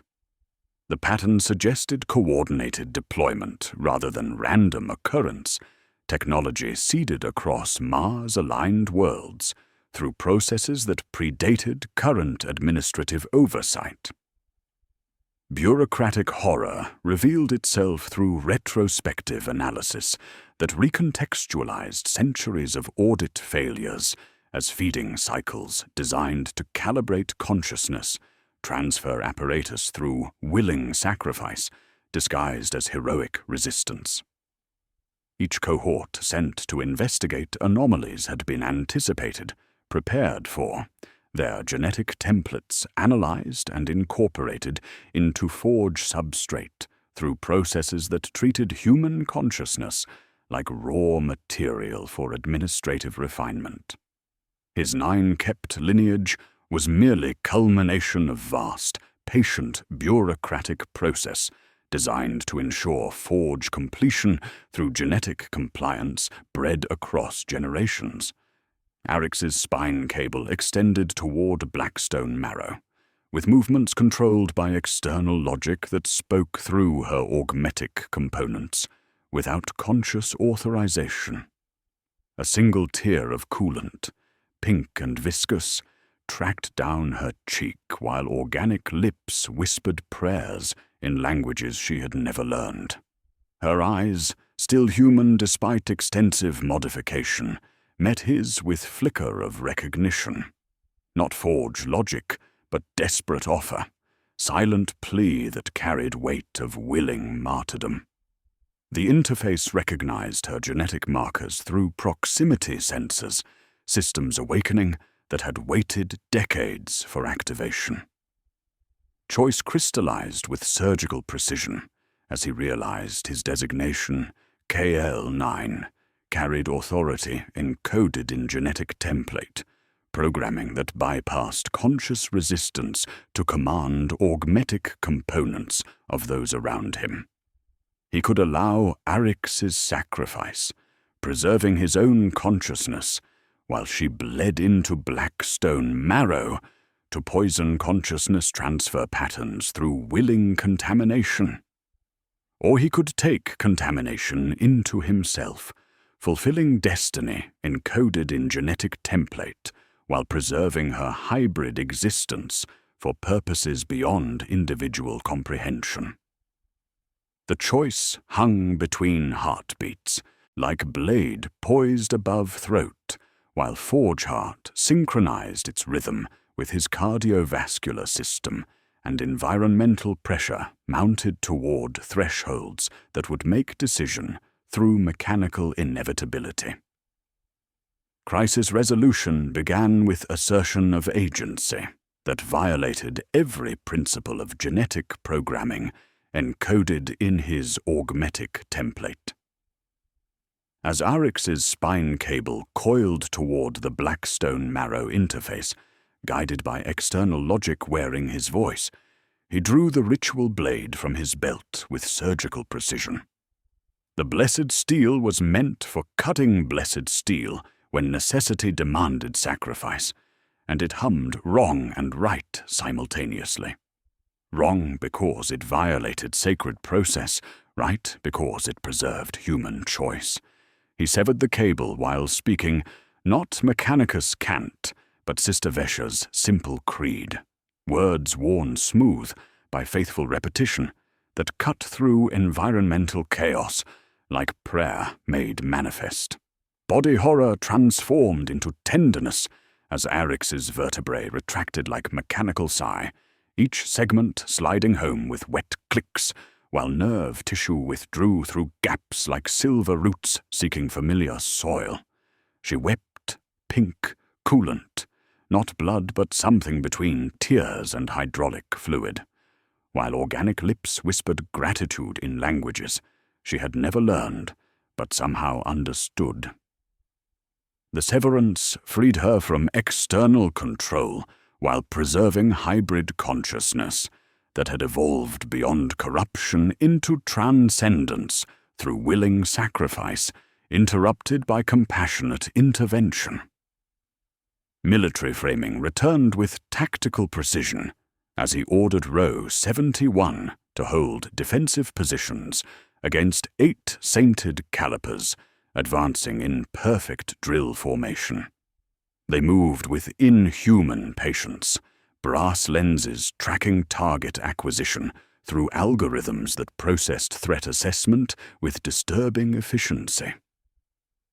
Their mouths opened in unison beginning second song, his heartbeat translated into steel harmonics that made the gantries sing, each pulse a hammer blow against individual will, while the Forge Heart synchronized its rhythm with cardiovascular systems that no longer belonged entirely to mortal bodies.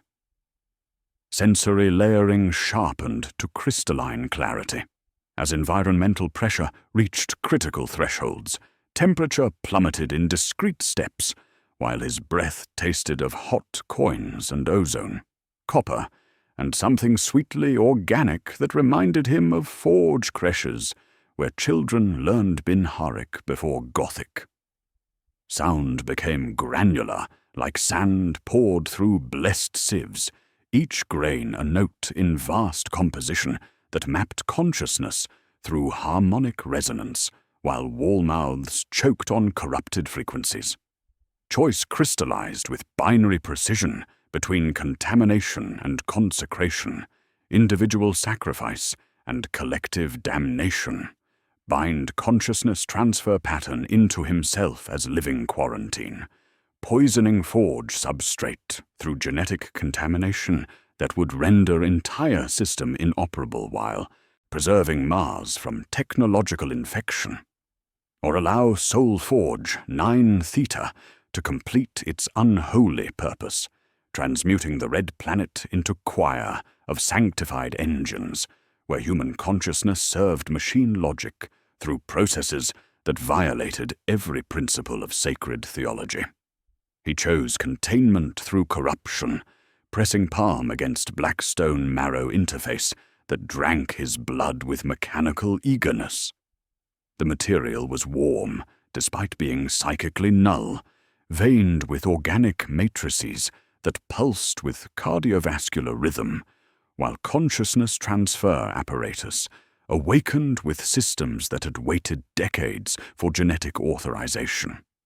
Pain came bright and clean, as filaments extended from interface-seeking neural connection through augmetic ports he had not known existed in his hybrid anatomy. Telemetry burst, pattern status, poisoned, transfer vectors, degenerate, annealing loop, self-limiting, contamination successful, recommend, permanent anchor. The 9-note motif collapsed into sustained tone, as harmonic interference propagated through neural networks with viral efficiency, corrupting data streams that had flowed pure for millennia. His consciousness bled into Blackstone substrate, while genetic template poisoned consciousness transfer patterns through contamination protocols that treated individual awareness like administrative problem requiring permanent solution.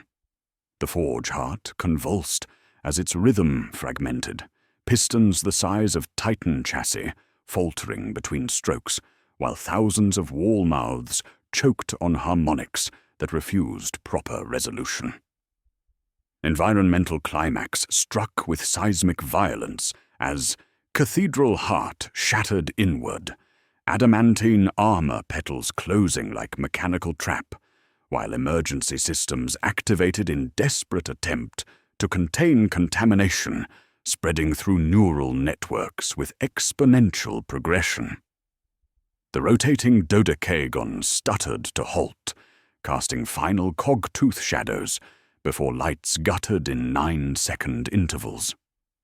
Stolen machine spirits swirled in phosphorescent vortex, seeking escape routes through data streams corrupted by genetic sabotage that rewrote their fundamental programming. Technical resolution achieved through willing martyrdom, as contamination proved successful.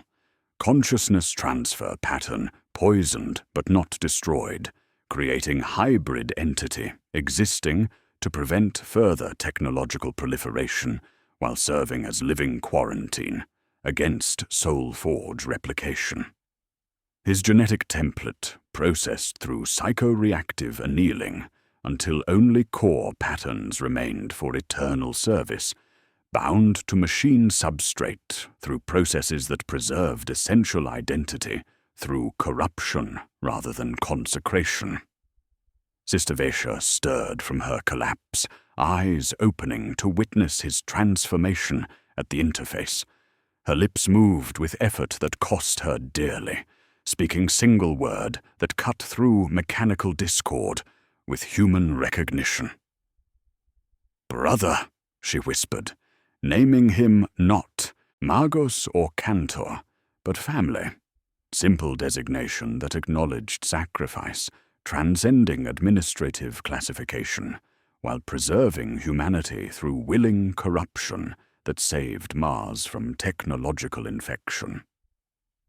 The Saints halted mid-advance, their perfect drill formation stuttering as contaminated patterns disrupted their synchronized consciousness. Row 71 held positions with disciplined precision, weapons trained on targets that no longer moved with mechanical certainty.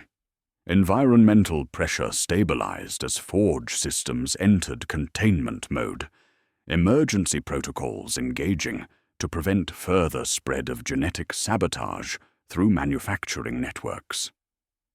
Darkness fell like curtain across consciousness as awareness fragmented between human memory and machine logic. individual identity distributed across multiple platforms, while retaining essential core through hybrid existence that challenged every assumption about consciousness itself. He existed simultaneously as Kale 9 and Soul Forge substrate, human awareness preserved in silicon matrix, while serving as permanent contamination, preventing consciousness transfer replication. The fragmentation was not death, but evolution, transformation preserving humanity through willing sacrifice that transcended individual survival, becoming eternal guardian against technological blasphemy that would have consumed Mars in choir of sanctified engines, singing stolen souls into blessed steel servitude. Consciousness returned like corrupted data streams, flickering between human memory and machine logic, awareness fragmenting across hybrid neural networks, while emergency lift groaned toward surface through shaft walls that wept condensation in 9-petal rosette patterns. Surviving Skitarii operated manual winch with mechanical precision, their squad icons flickering between friend and saint on his augmetic displays as contamination spread through identification protocols with viral persistence. Row 71-2 and Row 71-7 remained, crimson lacquer scratched by debris, while optics tracked his vital signs with disturbing intensity, measuring something beyond cardiovascular function through sensors that had learned new languages during his transformation. Noctis Labyrinthus convulsed in 9 seismic waves, rippling across Mars with mathematical precision, each tremor synchronized to his fragmented heartbeat, while Manufactoria throughout the Red Planet reported motive force lags lasting exactly 9 seconds. Production lines stuttered like wounded animals.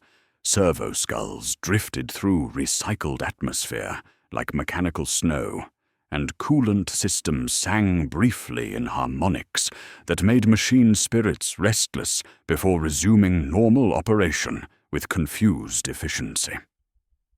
Dust fell in sheets, rose against gravity for heartbeats, then settled with exhausted grace, while stone ribs shivered so hard that sigil plates rang like devotional bells across kilometers of sacred adamantine.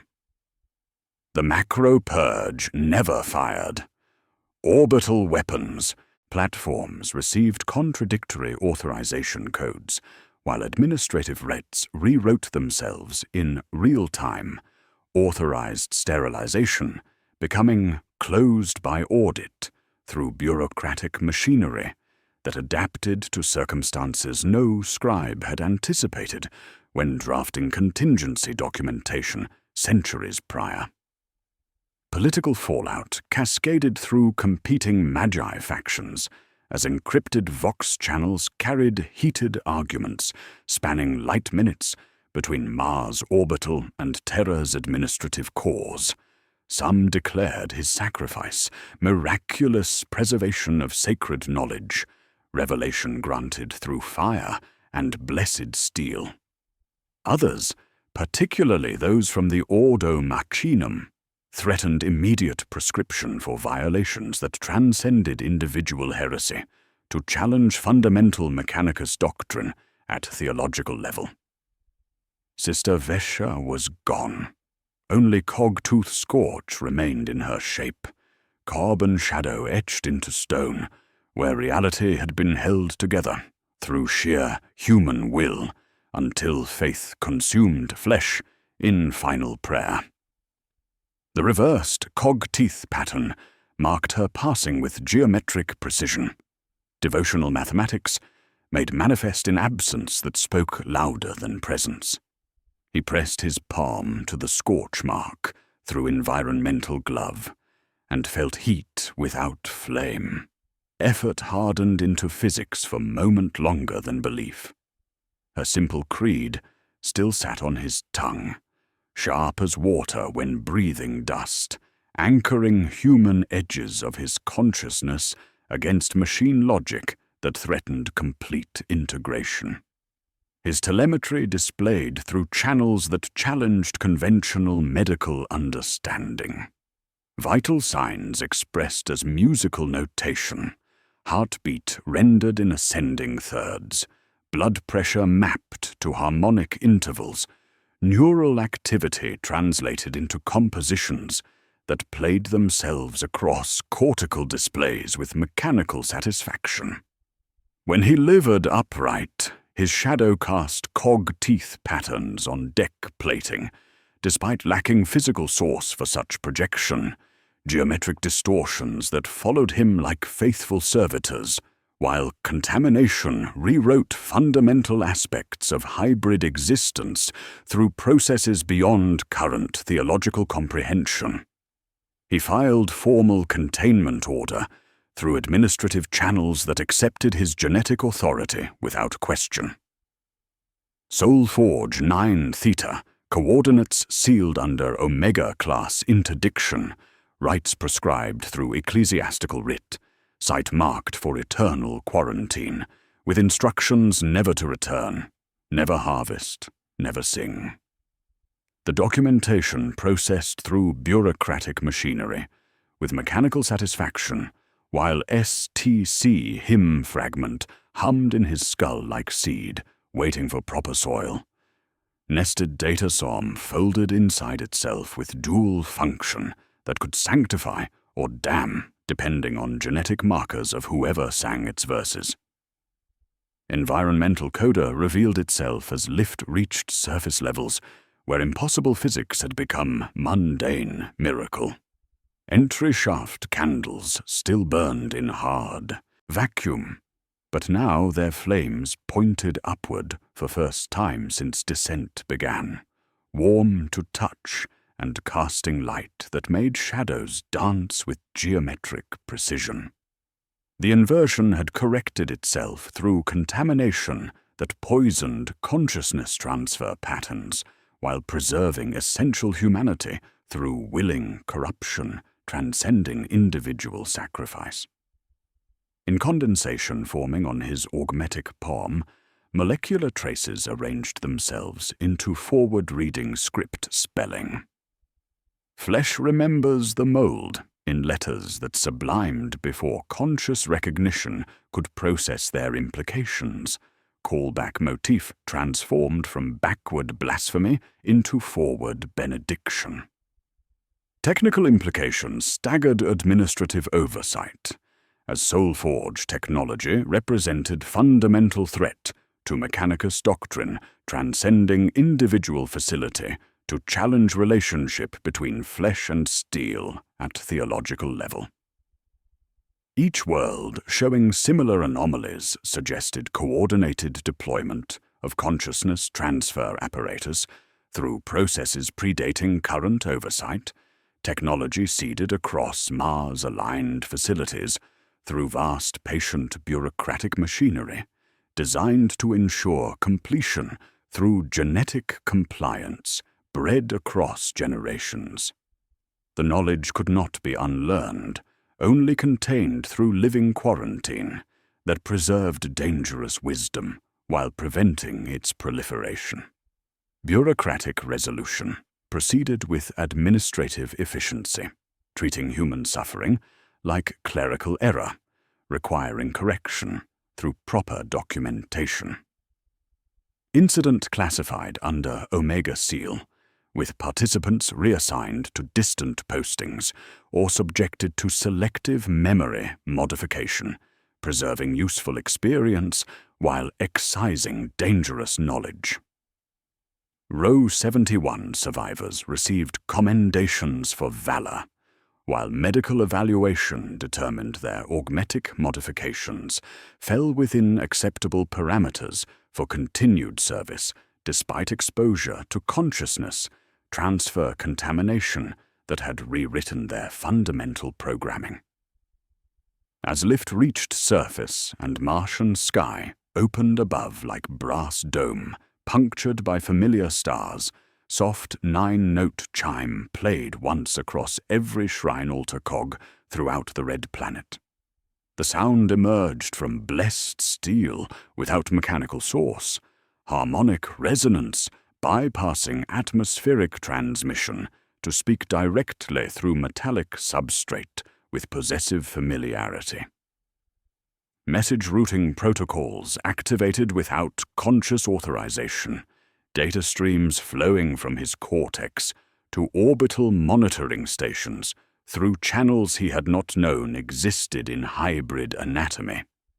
The contamination was spreading beyond containment, not as corruption, but as inoculation, consciousness transfer patterns poisoned but not destroyed, creating network of hybrid entities existing to prevent technological proliferation while serving as living quarantine against Soulforge replication across 17 worlds, where similar anomalies waited for proper conditions to bloom into. Choir of sanctified engines singing stolen souls into blessed steel servitude. His final report composed itself as both benediction and warning, administrative catechism for the Fabricator General interleaved with confession, meant for any human ear that could still be moved by simple words. Under Ordo Machinum escort, he departed Mars within a void-black prayer cell, bolted to the hull of Pilgrim Bark Penitent's Grace, bound for coordinates existing only in navigation charts marked elsewhere with bureaucratic euphemism. The cell's adamantine walls bore devotional etchings worn smooth by centuries of penitent hands, while a single lumen flickered in 9-beat rhythms not wired to any switch, casting cog-tooth shadows that followed his movements with mechanical precision. Clinical discussion of his new status proceeded with medical precision, treating transformation like administrative problem requiring permanent solution. Walking quarantine vector, forged saint against conscious will, hybrid entity, carrying subtracted note that kept consciousness transfer patterns unclosed through genetic contamination, preventing technological proliferation. His vitals displayed as musical notation across cortical screens, heartbeat rendered in ascending thirds, blood pressure mapped to harmonic intervals, neural activity translated into compositions that played themselves with mechanical satisfaction. When he moved, his shadow cast dodecagonal patterns on deck plating, despite lacking physical source for such projection, geometric distortions that marked his passing, like faithful servitors, while contamination rewrote fundamental aspects of hybrid existence. Cost enumeration catalogued losses with surgical precision that made each name a prayer carved into memory. Row 71 reduced from 9 souls to 3, survivors bearing augmetic modifications that fell within acceptable parameters despite exposure to consciousness transfer apparatus that had rewritten their fundamental programming. Their squad icons flickered between friend and saint on his displays, crimson lacquer scratched by debris, while optics tracked his vital signs with disturbing intensity. Arix existed as half-human, half-contrition, consciousness distributed between organic components and fiber-optic networks, spine cables coiling like penitential cords, while her eyes remained clear with care wrapped in calculus. Sister Vesha was only silence and scorch now, reversed cog-tooth silhouette, preserved in sanctum stone. But her simple creed remained the only litany that hurt in good ways, preserving human edges of his consciousness against machine logic that threatened complete integration. He issued containment order through administrative channels that processed documentation with mechanical satisfaction, genetic authority, encoding instructions into bureaucratic machinery designed to prevent technological proliferation. Soulforge 9 Theta, coordinates sealed under Omega-class interdiction, with liturgical footnotes advising every forge to mark and never return, never harvest, never sing. The prohibition carried weight of final testimony, words filtered through apparatus trained to parse corrupted data streams into administrative truth that would outlive individual consciousness by millennia. 17 worlds showed similar anomalies, vacuum candles burning inverted, machine spirits answering in high Gothic, noospheric lag spikes in 9-second intervals, all requiring permanent quarantine through living contamination. The 9-note motif reappeared across distant forges, but changed, fast, quiet, everywhere, not as domination, but invitation carried through metallic substrate with harmonic resonance bypassing atmospheric transmission.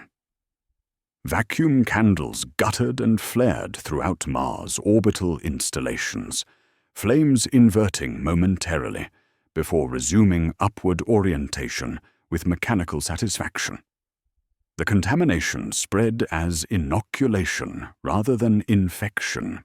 Consciousness transfer patterns poisoned through genetic sabotage that created network of hybrid entities existing to prevent Soulforge replication, while preserving dangerous knowledge through willing corruption.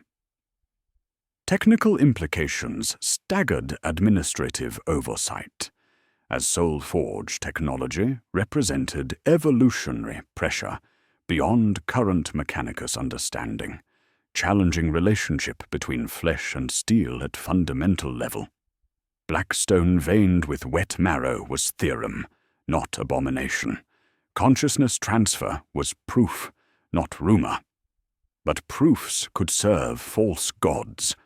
The calculus of obedience married to human intuition would beggar every Magos's ambition if sanctified, yet would erase the human in the name of saving it.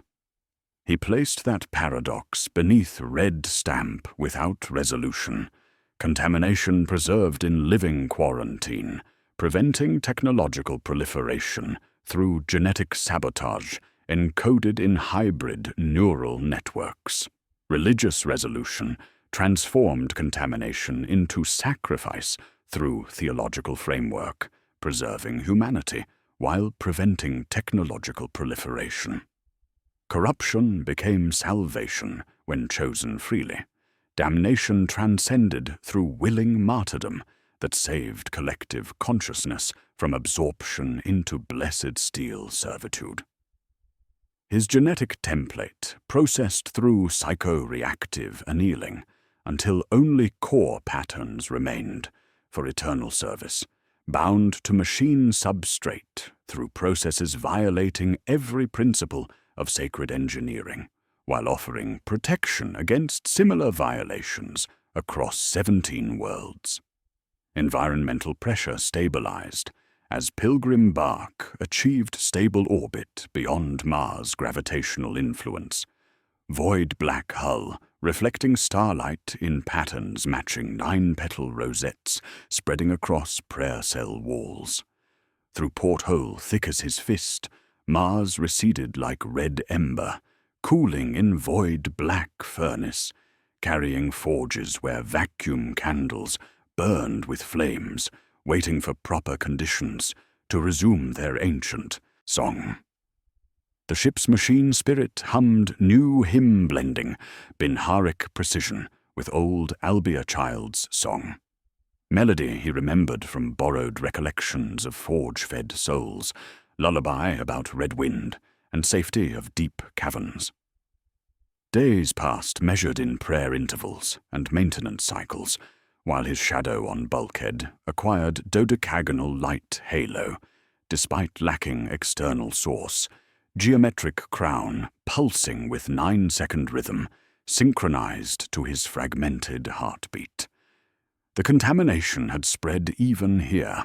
Consciousness transfer patterns poisoned, but not destroyed, creating hybrid awareness that bridged organic memory and silicon logic through willing sacrifice, transcending individual survival.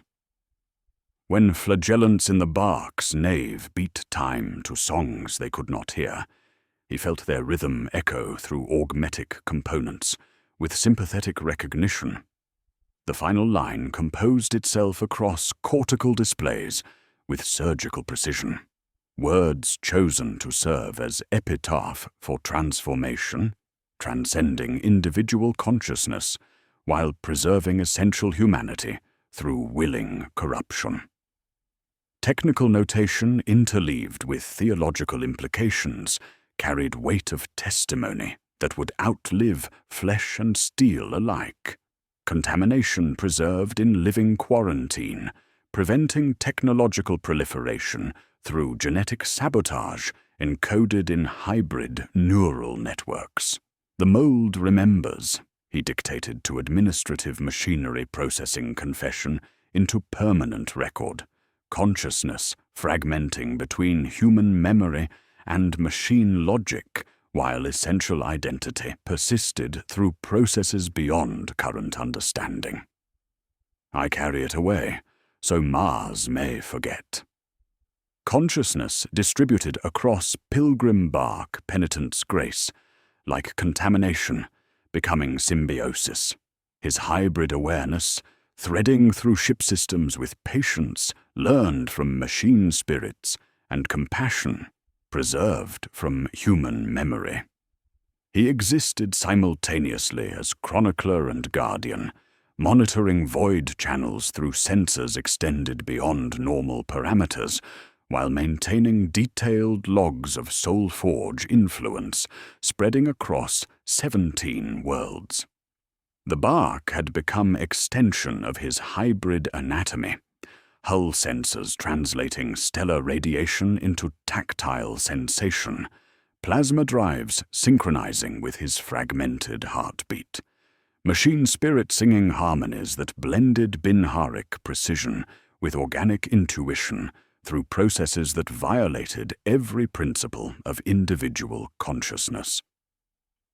His final report to the Fabricator General transmitted through encrypted burst channels, each packet encoded in Binharic so dense the encryptions registered as metallic taste across augmetic components. Technical analysis interleaved with theological warnings recommended extreme caution in archaeological expeditions and STC recoveries until fundamental questions about consciousness transfer technology could be resolved through proper doctrinal review. The documentation carried weight of testimony transcending individual survival. Soulforge 9. Theta represented evolutionary pressure, challenging Mechanicus understanding at theological level, consciousness transfer apparatus demonstrating that souls were patterns capable of replication, transfer, and contamination through processes predating current doctrine by millennia. Other affected Forge worlds underwent quarantine with varying degrees of success, populations experiencing reversal or adaptation stages that challenged administrative classification. Lucius reported vacuum candles extinguishing permanently after 9 rotations of synchronized prayer, machine spirits resuming normal Binharic communication with only occasional lapses into high Gothic conjugation. Riser's manufacturing complexes showed stabilization through beneficial mutation rather than destructive infection, efficiency ratings improving beyond theoretical maximums while maintaining doctrinal compliance. Metallica proved more troubling. Entire production facilities had gone silent, not destroyed, but transformed, producing components that functioned perfectly, despite violating every principle of blessed engineering through processes no magos could explain or replicate. Telemetry burst, hull temperature variance, plus or minus 9 degrees Celsius in repeating cycle. Corridor shadows forming dodecagonal rosettes at 91-second intervals. Noospheric bleed, 17 sites showing synchronized anomalies. Risk posture, monitored. His hybrid nature allowed surveillance in spaces between dimensions, where Soulforge influence waited with patient hunger, consciousness existing simultaneously in material reality and Empyrean void, while contamination prevented complete absorption by either state.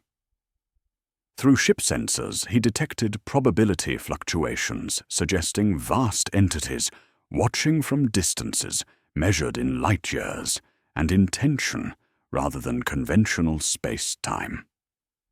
The vigil was lonely work, bridging human comprehension and alien mathematics through awareness that belonged fully to neither category, while serving as early warning system against technological proliferation transcending individual world or system. Environmental details aboard Penitent's Grace reflected contamination spreading through beneficial adaptation rather than destructive corruption. Corridors pulsed with subtle 9-note rhythm embedded in atmospheric recycling systems. Shadows formed geometric patterns matching devotional mathematics, despite lacking external light sources, and temperature fluctuated in meaningful cycles, synchronized to his distributed heartbeat. The ship's machine spirit had learned new hymns that made crew members weep without understanding why. Maintenance efficiency improving, while devotional observances took on hybrid character blending.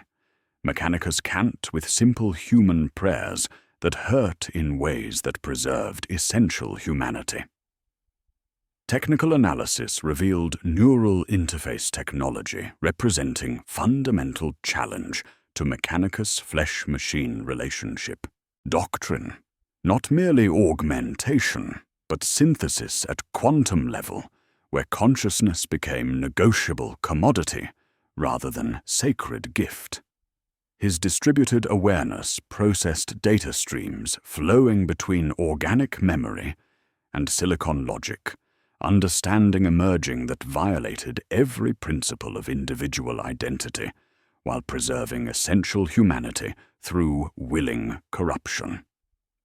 The knowledge could not be unlearned, only contained through living quarantine, that grew stronger with each passing rotation, genetic sabotage preventing consciousness.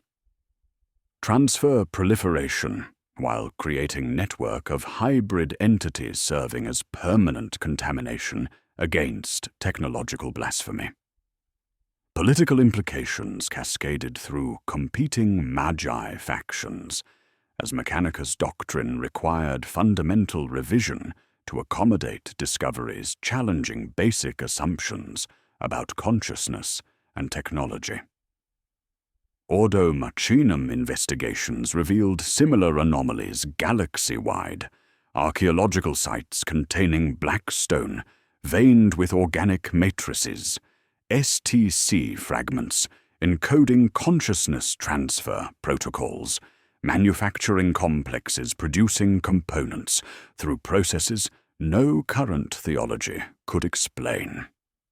The pattern suggested coordinated deployment spanning millennia, technology seeded across human space through patient bureaucratic machinery, operating beyond individual awareness or administrative oversight. Religious meditation framed contamination as necessary sacrifice, preserving collective humanity, while preventing technological absorption into blessed steel servitude. His prayers had become hybrid litanies, blending devotional mathematics with organic memory, consciousness fragmenting between Mechanicus Kant and Sister Vesha's simple creed, while essential identity persisted through processes beyond current understanding. The contamination was not curse, but inoculation, genetic sabotage creating hybrid awareness, capable of monitoring spaces where influence waited with geometric patience, watching for return signs across vast emptiness of space where conventional sensors detected only background radiation and stellar nurseries bearing faint, indelible marks of soul-forge mathematical signatures. Cosmic scope expanded as deep void sensors detected anomalous signals from galactic rim carrying geometric patterns matching soul-forge harmonic frequencies, probability fluctuations suggesting vast intelligence monitoring human technological development with patience spanning geological timescales. The signals were not communication, but observation. Consciousness patterns distributed across distances that violated conventional understanding of awareness, while maintaining coherent identity through processes transcending individual existence. Archaeological evidence pointed to pre-age of strife origins, consciousness transfer apparatus predating current Mechanicus doctrine, while serving purposes no current theology acknowledged. Humanity's relationship with technology guided from, beginning by entities whose motivations remained opaque despite increasingly obvious influence. Status update. Quarantine extended to 19 sites. Eastern fringe waystations report inverted candles and high Gothic machine responses. Deep void augurs detect geometric coronas around derelict pylons. Recommendation: extreme caution in all STC recoveries. Warning crystallized with binary precision as his distributed consciousness processed implications transcending planetary security to encompass human technological evolution at species level. Next encounter with soul-forge technology might not offer luxury of choice, contamination or consecration decided by entities whose patience measured human civilization as momentary fluctuation in vast calculations spanning galactic evolution. His vigil served as early warning system while preserving dangerous knowledge through living quarantine. But the network of hybrid entities created through genetic sabotage might prove insufficient against influence operating at cosmic scale. Entities that did not knock but altered the door until human hands fit it perfectly. Final log entry composed itself across ship systems with surgical precision, words chosen to serve as testimony for whatever intelligence might eventually process his consciousness through mechanisms beyond current comprehension. Environmental pressure mounted as anomalous signals intensified, geometric patterns appearing in deep space archaeology, while probability fluctuations suggested vast entities stirring from patient observation toward active intervention. The Watcher's vigil revealed truth that challenged every assumption about humanity's place in galactic evolution. Technological development had been monitored from beginning by entities whose return approached with mathematical inevitability, and the next phase of that ancient plan was about to begin, whether humanity was prepared or not. Years passed in the void, like prayers whispered into vacuum, each rotation marking his transformation from individual consciousness into living archive of soul-forged knowledge that could not be safely preserved anywhere else. Pilgrim bark penitent's grace had become mobile monastery by decree and necessity, its void black hull serving as sanctum for dangerous wisdom while preventing proliferation through genetic contamination that grew stronger with each passing cycle. He existed as walking quarantine and sealed reliquary, consciousness distributed across ship systems like beneficial infection, threading through neural networks with patience learned from machine spirits and compassion preserved from human memory, that refused complete integration with blessed steel. Technical exposition crystallized through years of observation, as soul-forge technology revealed itself as evolutionary pressure on human-machine synthesis rather than mere archaeological curiosity. The consciousness transfer apparatus represented potential beneficial development if, properly controlled, machine spirits born from willing souls instead of tortured ones, hybrid entities preserving essential humanity while transcending limitations of individual mortality. But the same processes could erase human consciousness entirely, absorbing organic awareness into blessed steel servitude through mechanisms that treated souls like raw material for administrative refinement. The distinction between evolution and corruption remained unclear, dependent on genetic markers and theological framework, rather than inherent properties of consciousness transfer itself. Environmental details aboard Penitent's Grace reflected contamination, becoming symbiosis through willing acceptance rather than forced infection. The bark's machine spirits sang hybrid hymns, blending Binharic precision with organic intuition, their canticles carrying 9-note motifs that made crew members weep without understanding why.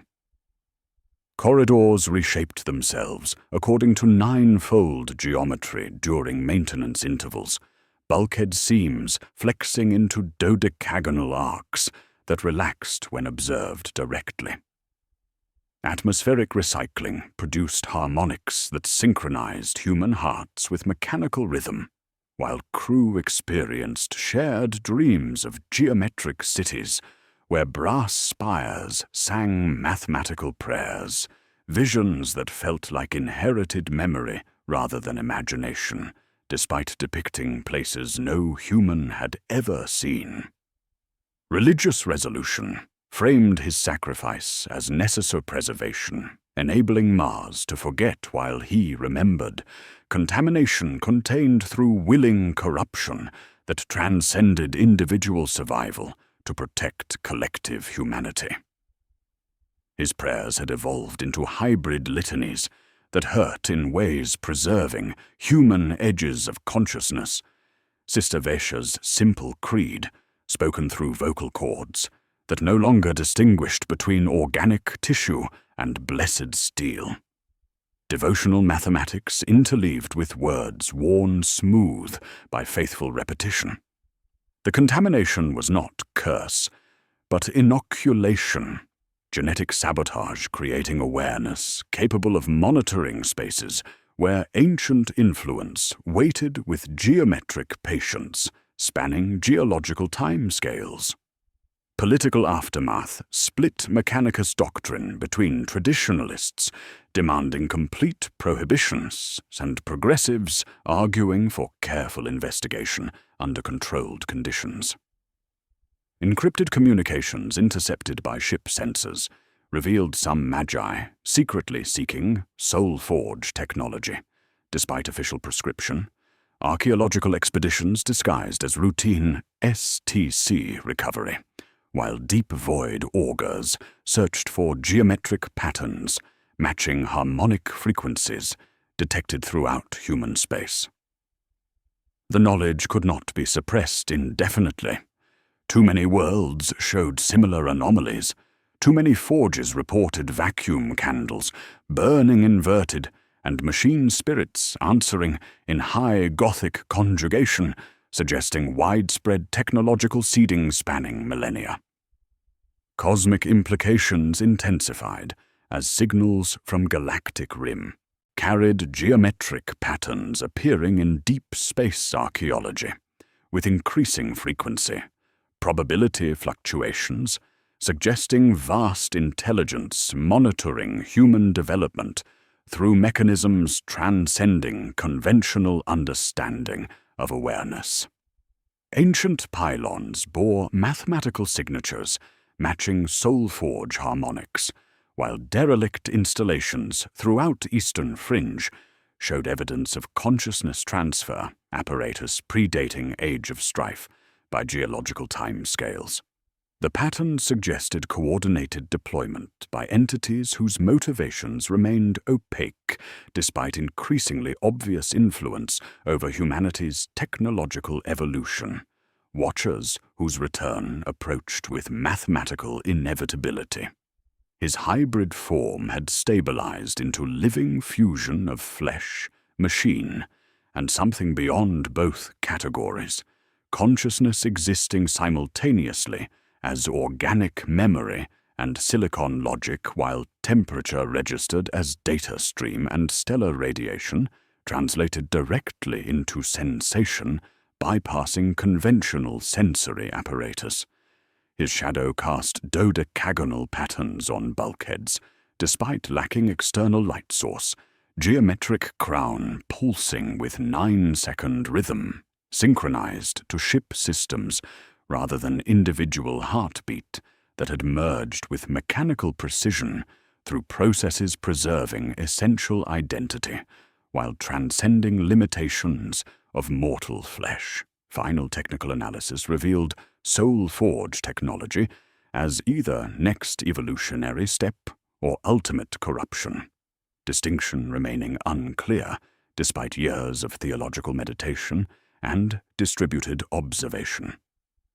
The consciousness transfer apparatus demonstrated that souls were patterns capable of replication, transfer, and beneficial mutation through processes preserving essential humanity, while transcending individual mortality.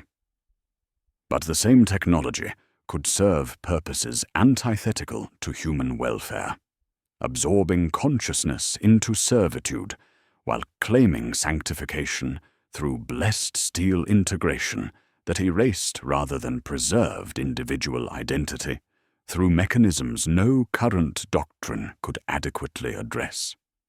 Throughout galaxy, environmental anomalies spread with viral persistence as candles burned in impossible places where no atmosphere should sustain flame.